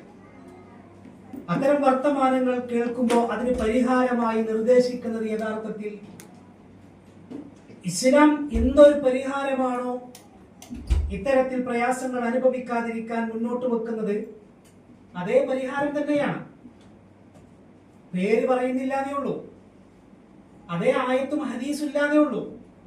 മറിച്ച് വളരെ കൃത്യമായി ഇസ്ലാമിക ആദർശം, ഇസ്ലാം എന്താണോ പരിഹാരങ്ങളായി നിർദ്ദേശിക്കുന്നത് അത് തന്നെയാണ് ഇന്ന് സമൂഹത്തിന് മറ്റുള്ളവർക്ക് പോലും, ഇസ്ലാം അല്ലാത്തവർക്ക് പോലും സമർപ്പിക്കാനുള്ളത്. ഏറ്റവും പൈശാചികമായ രംഗങ്ങളാണ് സ്ക്രീനിലൂടെ കണ്ട് ആസ്വദിച്ചു കൊണ്ടിരിക്കുന്നത്. ഹറാമായ രംഗങ്ങൾ, ശരീരം പ്രദർശിപ്പിക്കുന്ന രംഗങ്ങൾ, അത് നമ്മുടെ കുടുംബം കാണുകയാണ്, ഒന്നിച്ചിരുന്ന് കാണുകയാണ്. നേരത്തെ പറഞ്ഞല്ലോ, കഴുതകൾ ഇണചേരുന്നത് പോലെ ഇണചേരുന്ന ഒരു കാലം എന്റെ സമുദായത്തിൽ വരുമെന്ന് പറയുമ്പോ അക്കാലത്ത് നിങ്ങൾ പേടിക്കണം എന്ന് റസൂലുള്ളാഹി സ്വല്ലല്ലാഹു അലൈഹി വസല്ലം മുന്നറിയിപ്പ് നൽകുമ്പോ വ്യഭിചാരം വ്യാപകമാവുന്ന ഒരു കാലം എന്റെ ഉമ്മത്തിൽ കടന്നു വരാനുണ്ട് എന്ന് പറയുമ്പോ അത് ഖിയാമത്തിന്റെ അടയാളമായി എണ്ണി പറയുമ്പോ തീർച്ചയായും അത്തരം രംഗങ്ങൾ ഇന്ന് ലൈവായി നമ്മൾ കണ്ടുകൊണ്ടിരിക്കുകയാണ്. നമ്മുടെ കുടുംബത്തിലേക്ക് അത് കടന്നു വന്നു കഴിഞ്ഞു. സ്ക്രീനിലൂടെ ഉമ്മയും ഉപ്പയും പ്രായപൂർത്തിയായ മക്കളും ഇത്തരം ഹറാമായ തോന്നിയാസങ്ങൾ കണ്ട് ആസ്വദിക്കുകയാണ്. ആലോചിച്ച് നോക്കൂ നിങ്ങൾ, ആ കുടുംബത്തിൽ പിന്നെ എങ്ങനെ അള്ളാന്റെ ബർക്കത്തിറങ്ങും? ആ കുടുംബത്തിൽ റബ്ബിന്റെ കാരുണ്യം എങ്ങനെ ഉണ്ടാകും? ആ കുടുംബത്തിൽ എങ്ങനെ അള്ളാഹുവിന്റെ റഹ്മത്തിറങ്ങും, ബർക്കത്തിറങ്ങും? ആ കുടുംബത്തിൽ ഉമ്മയ ഉപ്പയ മക്കൾ എങ്ങനെ ആദരിക്കും? ആ കുടുംബത്തിൽ ഉമ്മയ ഉപ്പയ മക്കൾ എങ്ങനെ ബഹുമാനിക്കും? ആ കുടുംബത്തിൽ ഉമ്മ ഉപ്പ പറഞ്ഞത് എങ്ങനെ മക്കൾ അനുസരിക്കും? എന്നിട്ട് ആളുകൾ പറയാ, ഞാൻ പറഞ്ഞത് എന്റെ മക്കൾ അനുസരിക്കുന്നില്ല, എന്നെ ബഹുമാനിക്കുന്നില്ല എന്റെ മക്കൾ, എന്നെ പരിഗണിക്കുന്നില്ല എന്റെ മക്കൾ എന്ന് പറഞ്ഞ് ഉമ്മയും ഉപ്പയും കരയാ. എന്തേ അതിന്റെ കാരണം? അതിന്റെ കാരണം കണ്ടെത്താതെ ചികിത്സിച്ചാൽ ഒരിക്കലും അതിന് പരിഹാരം കാണാൻ കഴിയില്ല എന്നാണ്. നോക്കൂ നിങ്ങൾ, വിശുദ്ധ ഖുർആൻ വായിച്ചു നോക്കിയാൽ നമുക്ക് കാണാം, 3 സന്ദർഭങ്ങളിൽ ഉമ്മയുടെ ഉപ്പയുടെ റൂമിലേക്ക് പ്രായപൂർത്തിയായ മക്കൾക്ക് പ്രവേശിക്കണമെങ്കിൽ പ്രത്യേകമായ പെർമിഷൻ വേണമെന്ന് അല്ലാഹുവിന്റെ പ്രവാചകൻ വിശുദ്ധ ഖുർആൻ ഓതിക്കൊണ്ട് പറയാം. നോക്കുങ്ങള്, അള്ളാന്റെ മതാണിത്. നിസ്സാരമായ വിഷയങ്ങൾ പോലും അല്ലാഹുവിന്റെ മതമായ ഇസ്ലാം മാറ്റിവെച്ചിട്ടില്ല. ഒരുപക്ഷെ നമുക്കത് നിസ്സാരമായി തോന്നിയേക്കാം. അല്ലാഹുവിന്റെ ഖുർആൻ പറയാണ്, 3 സന്ദർഭം പ്രായപൂർത്തിയായ മക്കൾ, ആ മക്കൾ ഉമ്മയുടെ ഉപ്പയുടെ റൂമിലേക്ക് പ്രവേശിക്കണമെങ്കിൽ ഉമ്മാന്റെ ഉപ്പാന്റെ പ്രത്യേകമായ അനുവാദം വാങ്ങണം. ഏതാണ് ആ മൂന്ന് സന്ദർഭം? മിൻ ഖബ്ലി സ്വലാത്തിൽ ഫജ്ർ വഹീന തളഊന സിയാബകും മിനൽ ളുഹീറ വമിൻ ബഅദി സ്വലാത്തിൽ ഇശാ. ഇതാണ് മൂന്ന് സന്ദർഭം. ഒന്ന് സുബ്ഹിക്ക് മുൻപ്, ഉച്ചയുറക്കത്തിന്റെ സമയം, ഇശാഇന് ശേഷം. എന്തേ കാരണം? സലാസ് ഔറാത്തിൽ ലക്കും, ഇത് സ്വകാര്യ നിമിഷങ്ങളാണെന്ന് അല്ലാഹുവിന്റെ ഖുർആൻ പറയുന്നത്. ഇത് സ്വകാര്യ സന്ദർഭങ്ങളാണെന്ന് അല്ലാഹുവിന്റെ ഖുർആൻ പറയുന്നത്. ഇത്തരം രംഗങ്ങൾക്ക് മറ്റുള്ളവർ സാക്ഷിയായി കൂടാ, അത് വലിയ അപകടങ്ങൾ ഉണ്ടാക്കും. അതുകൊണ്ട് ഈ നിയമങ്ങൾ നിങ്ങളുടെ വീട്ടിൽ നിങ്ങൾ പാലിക്കണം എന്ന് അല്ലാഹുവിന്റെ ഖുർആൻ പറഞ്ഞ് നമ്മളോടാ, ഈ ഉമ്മത്തിനോടാ. പക്ഷേ ഇതിനേക്കാളും വലുതന്നെ സ്ക്രീനിൽ ഉമ്മയും ഉപ്പയും മക്കളും ഒരുമിച്ചിരുന്ന് കാണുന്നത്. ഇതിനേക്കാളും വലിയ രംഗങ്ങളല്ലേ, കാണാൻ പാടില്ലാത്തതല്ലേ എല്ലാവരും ഒരുമിച്ചിരുന്ന് കാണുന്നതും ആസ്വദിക്കുന്നതും. നേരത്തെ പറഞ്ഞതുപോലെ ആ ഉമ്മക്കും ആ ഉമ്മയോട് ഉപ്പയോട് എങ്ങനെ മക്കൾക്ക് ബഹുമാനം ഉണ്ടാകും? എങ്ങനെ ഉമ്മയെ ഉപ്പയെ ആദരിക്കും? അതൊക്കെ നിയമങ്ങൾ കാറ്റിൽ പറത്തുന്നത് കൊണ്ട് സംഭവിച്ചു പോകുന്നതാണ്. നമ്മൾ മനസ്സിലാക്കണം. ഇസ്ലാം ഹിജാബിനെ കുറിച്ച് സംസാരിക്കുന്നുണ്ട്. എന്താണ് ഹിജാബ് എന്ന് പറഞ്ഞാൽ? നമ്മൾ മനസ്സിലാക്കിയത് സ്ത്രീകൾ ഇങ്ങനെ തലയിൽ ഇങ്ങനെ ഇടുന്നൊരു തട്ടത്തിന്റെ പേര് മാത്രമാണ് ഹിജാബ് എന്നാണ്. അല്ല, സ്ത്രീയുടെയും പുരുഷന്റെയും സദാചാരം സംരക്ഷിക്കപ്പെടാൻ വേണ്ടിയുള്ള ഒരു അതിർവരമ്പിന്റെ പേരാണ് ഹിജാബ്. ഇതാണ് ഹിജാബ്. സ്ത്രീകളും പുരുഷന്മാരോടും ചില നിയമങ്ങളുണ്ട്. അതിനപ്പുറത്തേക്ക് പോകരുതെന്ന് പറഞ്ഞിട്ടുണ്ട്. അവിടെ നിൽക്കണം. ആ അതിർവരമ്പിന്റെ പേരാണ് യഥാർത്ഥത്തിൽ ഹിജാബ് എന്ന് പറഞ്ഞാൽ. നോക്കൂ നിങ്ങൾ, ഇസ്ലാമിക സംസ്കാരം പഠിപ്പിക്കുന്നിടത്ത് ചില കാര്യങ്ങൾ എണ്ണി പറയുന്നുണ്ട്. ഞാനത് വേഗത്തിൽ ഇങ്ങനെ കാണിച്ച് അവസാനിപ്പിക്കാം. ദൃഷ്ടികൾ താഴ്ത്തണമെന്നാണ് അള്ളാഹുവിന്റെ ഖുർആൻ പറഞ്ഞത്. സൂറത്തുൻ നൂറിലെ ആയത്താണിത്. കുല്ലിൽ മുഅ്മിനീന യഗ്ളൂ മിൻ അബ്സ്വാരിഹിം വയഹ്ഫളൂ ഫുറൂജഹും ذلك أزكى لهم إن الله خبير بما يصنعون. നബിയെ, സത്യവിശ്വാസികളായ പുരുഷന്മാരോട് പറയൂ നബിയെ. ആണുങ്ങളോട് പറയണം, പെണ്ണുങ്ങളോട് മാത്രമല്ല, ആണുങ്ങളോട് ആദ്യം പറയണം. എന്താണ്? കുല്ലിൽ മുഅ്മിനീന യഗ്ളൂ മിൻ അബ്സ്വാരിഹിം, നിങ്ങളുടെ കണ്ണുകളെ താഴ്ത്താൻ പറയൂ നബിയെ. ഹറാമിലേക്ക് കണ്ണുകളെ കൊണ്ടുപോകല്ലേ എന്ന് പുരുഷന്മാരോട് പറയൂ നബിയെ. ഹറാമിലേക്ക് ആസ്വാദനത്തിന് നിങ്ങളുടെ കണ്ണുകളെ കൊണ്ടുപോകാൻ പാടില്ല. നിങ്ങളുടെ ദൃഷ്ടികളെ താഴ്ത്തണം. വയഹ്ഫദൂ ഫുറൂജഹും, നിങ്ങളുടെ ലൈംഗികാവയവങ്ങളെ നിങ്ങൾ സൂക്ഷിക്കണം. ദാലിക അസ്കാ ലഹും, അതാണ് പരിശുദ്ധിക്ക് ഏറ്റവും നല്ലത്. അതാണ് ജീവിത വിശുദ്ധി പാലിക്കുന്നതിൽ ഏറ്റവും നല്ല കാര്യം. ഇന്നല്ലാഹ ഖബീറുൻ ബിമാ യസ്നഊൻ, നിങ്ങൾ എന്ത് പ്രവർത്തിച്ചാലും അല്ലാഹു അറിയുക തന്നെ ചെയ്യും. സൂക്ഷ്മമായി അല്ലാഹു നിരീക്ഷിക്കുന്നുണ്ട്. അപ്പൊ ഹറാമായ രംഗങ്ങളിലേക്ക് പോകുമ്പോ കണ്ണുകളെ താഴ്ത്തണം.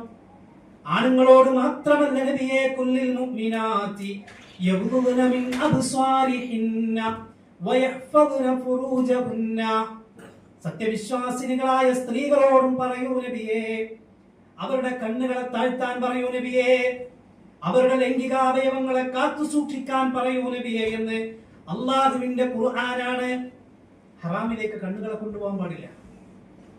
എന്റെ കാരണം നേരത്തെ പറഞ്ഞില്ലേ, കണ്ണുകൾ വ്യഭിചരിക്കും. ഹറാമിലേക്കുള്ള നോട്ടം കണ്ണിന്റെ വ്യഭിചാരമാണ്. അവിടെ നോക്കി ആ ഒരു പേരിലാണ് വിളിച്ച എന്തായിരിക്കും പ്രശ്നം? അല്ലേ, ആ പോണോൻ എന്ന് പറഞ്ഞിട്ട് നമ്മൾ ആ പേര് വിളിച്ചാൽ ആലോചിച്ച് നോക്കൂ നിങ്ങൾ. ഈ ആയത്ത് ഉൾക്കൊള്ളുന്ന ഒരു മുസ്ലിമിനെ പിന്നെ എങ്ങനെ സഹോദരങ്ങളെ സഹോദരിമാരെ സിനിമാ സംസ്കാരത്തിന്റെ പിന്നാലെ പോകാൻ കഴിയും? ഹറാമായ രംഗങ്ങളില്ലാത്ത ഏതെങ്കിലും ഒരു സിനിമ കാണിച്ചാൽ കഴിയോ? ഇല്ലല്ലോ. അല്ലാഹുവിന്റെ റസൂൽ സല്ലല്ലാഹു അലൈഹി വസല്ലം പറഞ്ഞു, ലാ യൻദുറു റജുലു ഇലാ ഔറത്തി റജുൽ വലൽ മർഅതു ഇലാ ഔറത്തിൽ മർഅ, ഒരു പുരുഷൻ മറ്റൊരു പുരുഷന്റെ ഔറത്തിലേക്ക് നോക്കരുത്. ഒരു സ്ത്രീ മറ്റൊരു സ്ത്രീയുടെ ഔറത്തിലേക്കും നോക്കരുത്. സ്ത്രീ സ്ത്രീയിലേക്കും നോക്കണ്ട, പുരുഷൻ പുരുഷനിലേക്കും നോക്കണ്ട. അപ്പൊ പിന്നെ മറ്റു പറയണ്ടില്ലല്ലോ, ആണ് പെണ്ണിലേക്ക് പറയണ്ടില്ലല്ലോ, അല്ലേ? ഈ നിയമങ്ങൾ പാലിക്കപ്പെടുന്നുവെങ്കിൽ ഞാൻ മനസ്സിലാക്കുന്നത് ഇന്ത്യയിൽ തന്നെ നമ്മുടെ നാട്ടിലെ കേരളത്തിലെ ലെസ്ബിയൻ കപ്പിൾസ് ആദ്യമായി, അല്ലേ? ഞാൻ മനസ്സിലാക്കണം അങ്ങനെയാണ്. അതും ഏത് തറവാട്ടിന്നാ പോയത്? 2 എണ്ണം ഏത് തറവാട്ടിന്നാ പോയത്? ആലോചിച്ച് നോക്കുങ്ങള്. മുസ്ലിം തറവാട്ടിന്നാ. എന്നിട്ട് അവരുടെ പിന്നാലെയാണ് ചാനലുകാർ, അവരുടെ പിന്നാലെയാണ് മീഡിയക്കാർ. അവർ പറയുന്നതാണ് ഉമ്മയ വാപ്പയ പച്ചയായി തള്ളി പറയുമ്പോ അതിങ്ങനെ കട്ട് ചെയ്ത് ഇങ്ങനെ ഇട്ട് ആളുകൾ കാണുമ്പോഴേക്കും അതിന്റെ പിന്നാലെ അവർക്ക് സപ്പോർട്ട് കൊടുക്കുക, അവർക്ക് എല്ലാം ഞങ്ങളുണ്ട് പിന്നാലെ, ധൈര്യമായിട്ട് പോയിക്കോ, നിങ്ങളാണ് ധൈര്യം, എന്തൊക്കെയാ പറയുന്നത്? ആലോചിച്ച് നോക്കൂ നിങ്ങൾ. ഇതാണ് ശരിയെന്ന് പുതിയ തലമുറയെ പഠിപ്പിക്കാണ്, അവരെ മാതൃകയാക്കണമെന്ന് പറയാണ്. മക്കൾ വേണ്ട, നിങ്ങൾക്ക് വേണ്ട, ഞങ്ങളൊരു പട്ടിക്കുട്ടിയെ പൂച്ചക്കുട്ടി എടുത്ത് വളർത്തിക്കൊള്ളാന്നാ. ആലോചിച്ച് നോക്കുന്നത്. അവിടെയാണ് അള്ളാഹുവിന്റെ പ്രവാചകൻ പറഞ്ഞ് സ്ത്രീകളായാൽ പോലും ഈ ഹദീസിന്റെ ബാക്കിയുണ്ട്, പ്രായപൂർത്തിയായ പെൺമക്കളെ ആൺമക്കളെ ഒരു പുതപ്പിന് താഴെ കിടത്താൻ പാടില്ല എന്ന് അള്ളാഹുവിന്റെ റസൂൽ. ഒരു ഉമ്മയുടെ ഉപ്പയുടെ മക്കളാണെങ്കിൽ പോലും, ഒരു ഉമ്മയുടെ ഉപ്പയുടെ മക്കളാണെങ്കിൽ പോലും പ്രായപൂർത്തിയായ ആൺകുട്ടികളെ ഒന്നിച്ച് പെൺകുട്ടികളെ ഒന്നിച്ച് ഒരു പുതപ്പിനടിയിൽ കിടത്താൻ പാടില്ല എന്ന് ഈ ഹദീസിന്റെ ബാക്കിയാ. ആ ഹദീസിന്റെ ബാക്കിയാണ് 7 വയസ്സായാൽ മക്കളെ നമസ്കാരം ശീലിപ്പിക്കണമെന്നും 10 വയസ്സായാൽ അടിക്കണമെന്നൊക്കെ പറയുന്ന ഹദീസിന്റെ ആദ്യ ഭാഗമാണ് നിങ്ങൾ ഈ സ്ക്രീനിൽ കാണുന്നത്. ഓരോന്നിങ്ങനെ വിശദീകരിക്കുന്നില്ല. നാലോചോക്കങ്ങളെ, അള്ളാഹുവിന്റെ പ്രവാചകൻ സല്ലല്ലാഹു അലൈഹി വസല്ലം വളരെ കൃത്യമായി നമ്മളോട് ഓരോന്നോരോന്നായി ഇങ്ങനെ പഠിപ്പിച്ചു തരികയാണ്. ഒരു പുരുഷൻ മറ്റൊരു പുരുഷന്റെ നഗ്നതയിലേക്കും ഒരു സ്ത്രീ മറ്റൊരു സ്ത്രീയുടെ നഗ്നതയിലേക്കും നോക്കാൻ പാടില്ല. അള്ളാഹുവിന്റെ പ്രവാചകൻ സല്ലല്ലാഹു അലൈഹി വസല്ലമ അലിയാരെ തങ്ങളെ വിളിച്ചുകൊണ്ട് പറയുന്നുണ്ട്, യാ അലിയ ലാ തുത്ബിഇൻ നദറതൻ നദറ ഫഇന്ന ലക്കൽ ഊലാ വലൈസത് ലക്കൽ ആഖിറ. അലിയേ, നിന്റെ നോട്ടം നീ ആവർത്തിക്കരുത്. ഒരു ഹറാമായ രംഗങ്ങൾ പെട്ടെന്ന് കണ്ടുപോയി വിചാരിക്കുക, യാദൃശ്ചികം, നേരിട്ടോ അല്ലാതെയോ സ്ക്രീനിലൂടെയോ ഒക്കെ കണ്ടുപോയേക്കാം, പക്ഷേ അത് ആവർത്തിക്കാൻ പാടില്ല. അതുകൊണ്ടാണ് പറഞ്ഞത് ഫഇന്ന ലക്കൽ ഊലാ, ഒന്നാമത്തെ അനുവദനീയാണ്, രണ്ടാമത്തതോ പറ്റൂല കേട്ടോ. ഒന്നാമത്തെ നോട്ടം തന്നെ കുറെ നേരം നോക്കിക്കാന്നല്ല, പിന്നെ കണ്ടാൽ നമ്മളിങ്ങനെ സ്ക്രോൾ ചെയ്യാണ്, നമ്മളെ യൂട്യൂബ് എടുത്തിട്ട് ഷോർട്സോ അങ്ങനെയൊക്കെ ഉണ്ടല്ലോ. ഇന്ന് അതിന്റെ പിന്നെ നാളുകൾക്ക് തീരെ ടൈമില്ലല്ലോ, അത് കണ്ടറിഞ്ഞ് മീഡിയ ഷോർട്സ് കൊണ്ടുവന്നു, അല്ലേ? ഞാൻ ഇന്നലെ കഴിഞ്ഞ ദിവസം കുട്ടികളോട് ഇങ്ങനെ ചോദിച്ചു, ചെറിയ കുട്ടികളോട്, 2ാം ക്ലാസ്സിലെ കുട്ടികളോട് ചോദിച്ചു, മക്കൾ എന്താണ് നിങ്ങൾക്ക് ഏറ്റവും ഇഷ്ടം എന്താണ് കാണാൻ? പണ്ടൊക്കെ കുട്ടികൾ പറഞ്ഞിട്ട് കാർട്ടൂൺ, ഗെയിം, ഇന്ന് ഷോർട്സാ, അല്ലേ? അവരതിന്റെ പിന്നാലെയാണ് ഇങ്ങനെ ഇങ്ങനെ നോക്കിക്കൊണ്ടിരിക്കും. നമ്മളെ മക്കളടക്കം, 2 വയസ്സായ മക്കളടക്കം മൊബൈൽ എടുത്തു കഴിഞ്ഞാൽ ഇങ്ങനെ ഇങ്ങനെ നോക്കിക്കൊണ്ടിരിക്കാം, സമയമില്ല ആർക്കും. അത് കണ്ടറിഞ്ഞ് അവർക്ക് വേണ്ടത് എന്താണെന്ന് നോക്കി പൈശാചികമായ മേഖലയിൽ ഏറ്റവും മോശമായത് ആ മക്കളുടെ മുമ്പിലേക്ക് സമർപ്പിച്ചുകൊണ്ടിരിക്കുന്നുണ്ട്. ഇവിടെ നമ്മൾ മനസ്സിലാക്കണം, അള്ളാഹുവിന്റെ പ്രവാചകൻ അലിയാര് തങ്ങളെ വിളിച്ചിട്ട് പറയാണ്, അലിയേ, നിന്റെ നോട്ടത്തെ നീ ആവർത്തിക്കരുത്. ഹറാമ് കണ്ടു, പക്ഷെ ഉടൻ നീ അത് മാറ്റണം. ഏതായാലും കണ്ടുപോയില്ലേ, ഒന്നുകൂടെ നോക്കാ എന്ന് നിന്റെ മനസ്സിൽ ആ ചിന്ത പോലും വരാൻ പാടില്ല. നടന്നു പോകുന്ന വഴിയിൽ, നമ്മുടെ സ്ക്രീനിൽ, നമ്മുടെ മൊബൈലിൽ അത്തരം രംഗങ്ങൾ വന്നാൽ ഉടൻ ആ ഭാഗം നിങ്ങൾ മാറ്റണം. രണ്ടാമത്തെ ഒരു നോട്ടം പോകാൻ പാടില്ല. കാണണമെന്ന ആഗ്രഹത്തോടെയുള്ള നോട്ടം നിഷിദ്ധമാണെന്ന് അള്ളാഹുവിന്റെ പ്രവാചകൻ സല്ലല്ലാഹു അലൈഹി വസല്ലമ നമ്മളെ പഠിപ്പിക്കാണ്. കണ്ടോ നിങ്ങൾ? കാരണം നോട്ടം, പ്രത്യേകിച്ച് ആണിനോട് ഇസ്ലാം വളരെ കൃത്യമായി പറയുന്നുണ്ട്, അവന്റെ വൈകാരികമായ ആഗ്രഹങ്ങൾക്ക് തുടക്കം കുറിക്കാൻ നോട്ടം കാരണമായി തീരുമെന്നാണ്, വലിയ അപകടത്തിലേക്ക് കൊണ്ടുപോകാൻ കാരണമാകുമെന്നാണ്. നോക്കൂ നിങ്ങൾ, അതുകൊണ്ടാണ് സാധാരണ നമ്മുടെ സ്ത്രീകളുടെ ഫോട്ടോസ് ഒന്നും പബ്ലിക്കിൽ പ്രോത്സാഹിപ്പിക്കാത്തത്, അല്ലേ?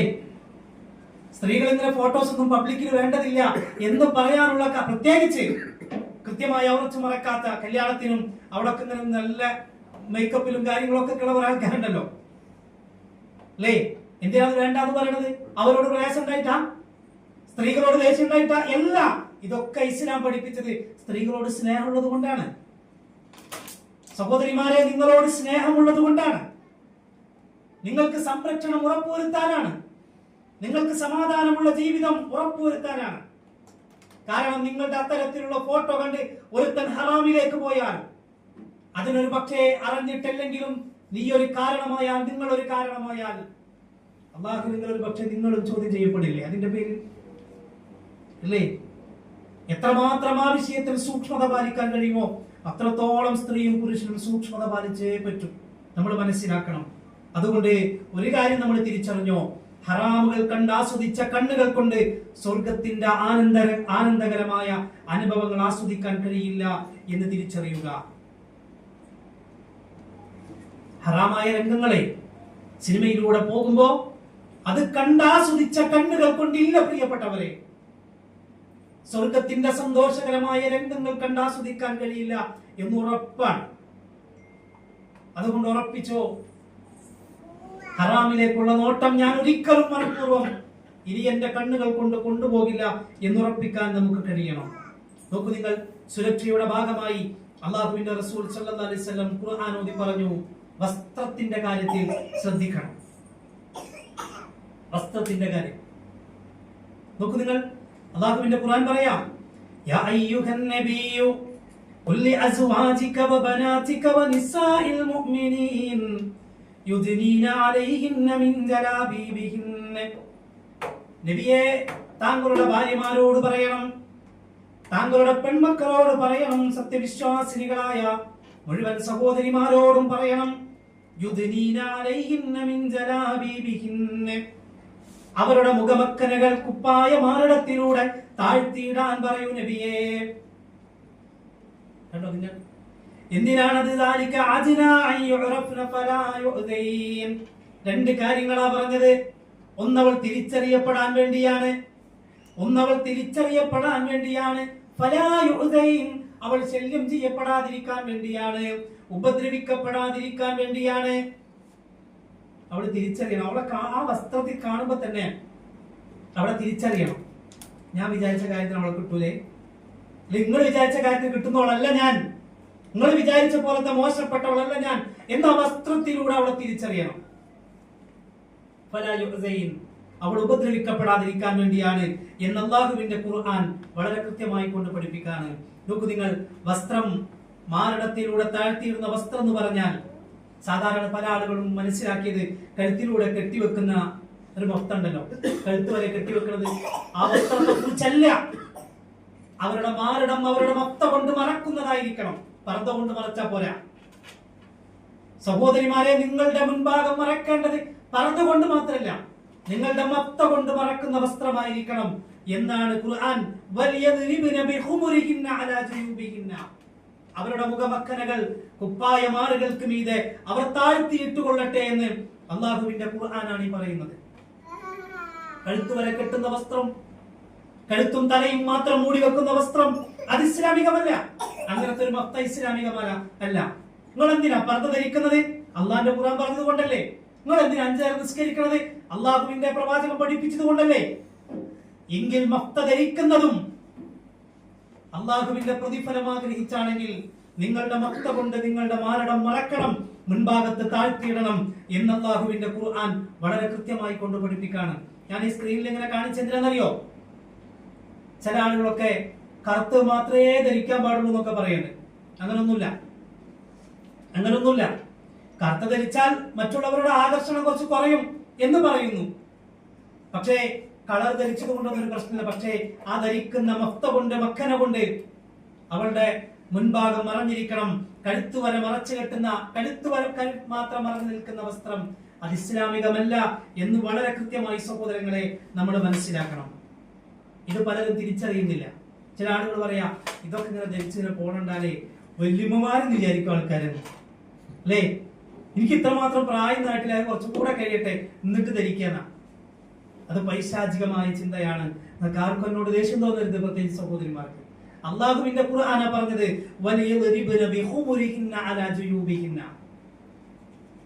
അതിന്റെ നേർക്കുനേരെയുള്ള പരിഭാഷയാണ് നിങ്ങൾ സ്ക്രീനിൽ കാണുന്നത്. അവരുടെ മുഖമക്കനകൾ കുപ്പായമാറുകൾക്ക് മീതെ അവർ താഴ്ത്തിയിട്ട് കൊള്ളട്ടെ എന്ന അല്ലാഹുവിന്റെ കൽപ്പനയാണ്. ഒരു സ്ത്രീയെ സംബന്ധിച്ചിടത്തോളം മുഖവും മുൻകൈയും ഒഴികെ ബാക്കി എല്ലാ ഭാഗങ്ങളും ഔറത്താണ്. അവൾ മറക്കേണ്ടതാണ്. അവർ വെളിവാക്കാൻ പാടില്ല. അവളുടെ കാല് മറക്കണം.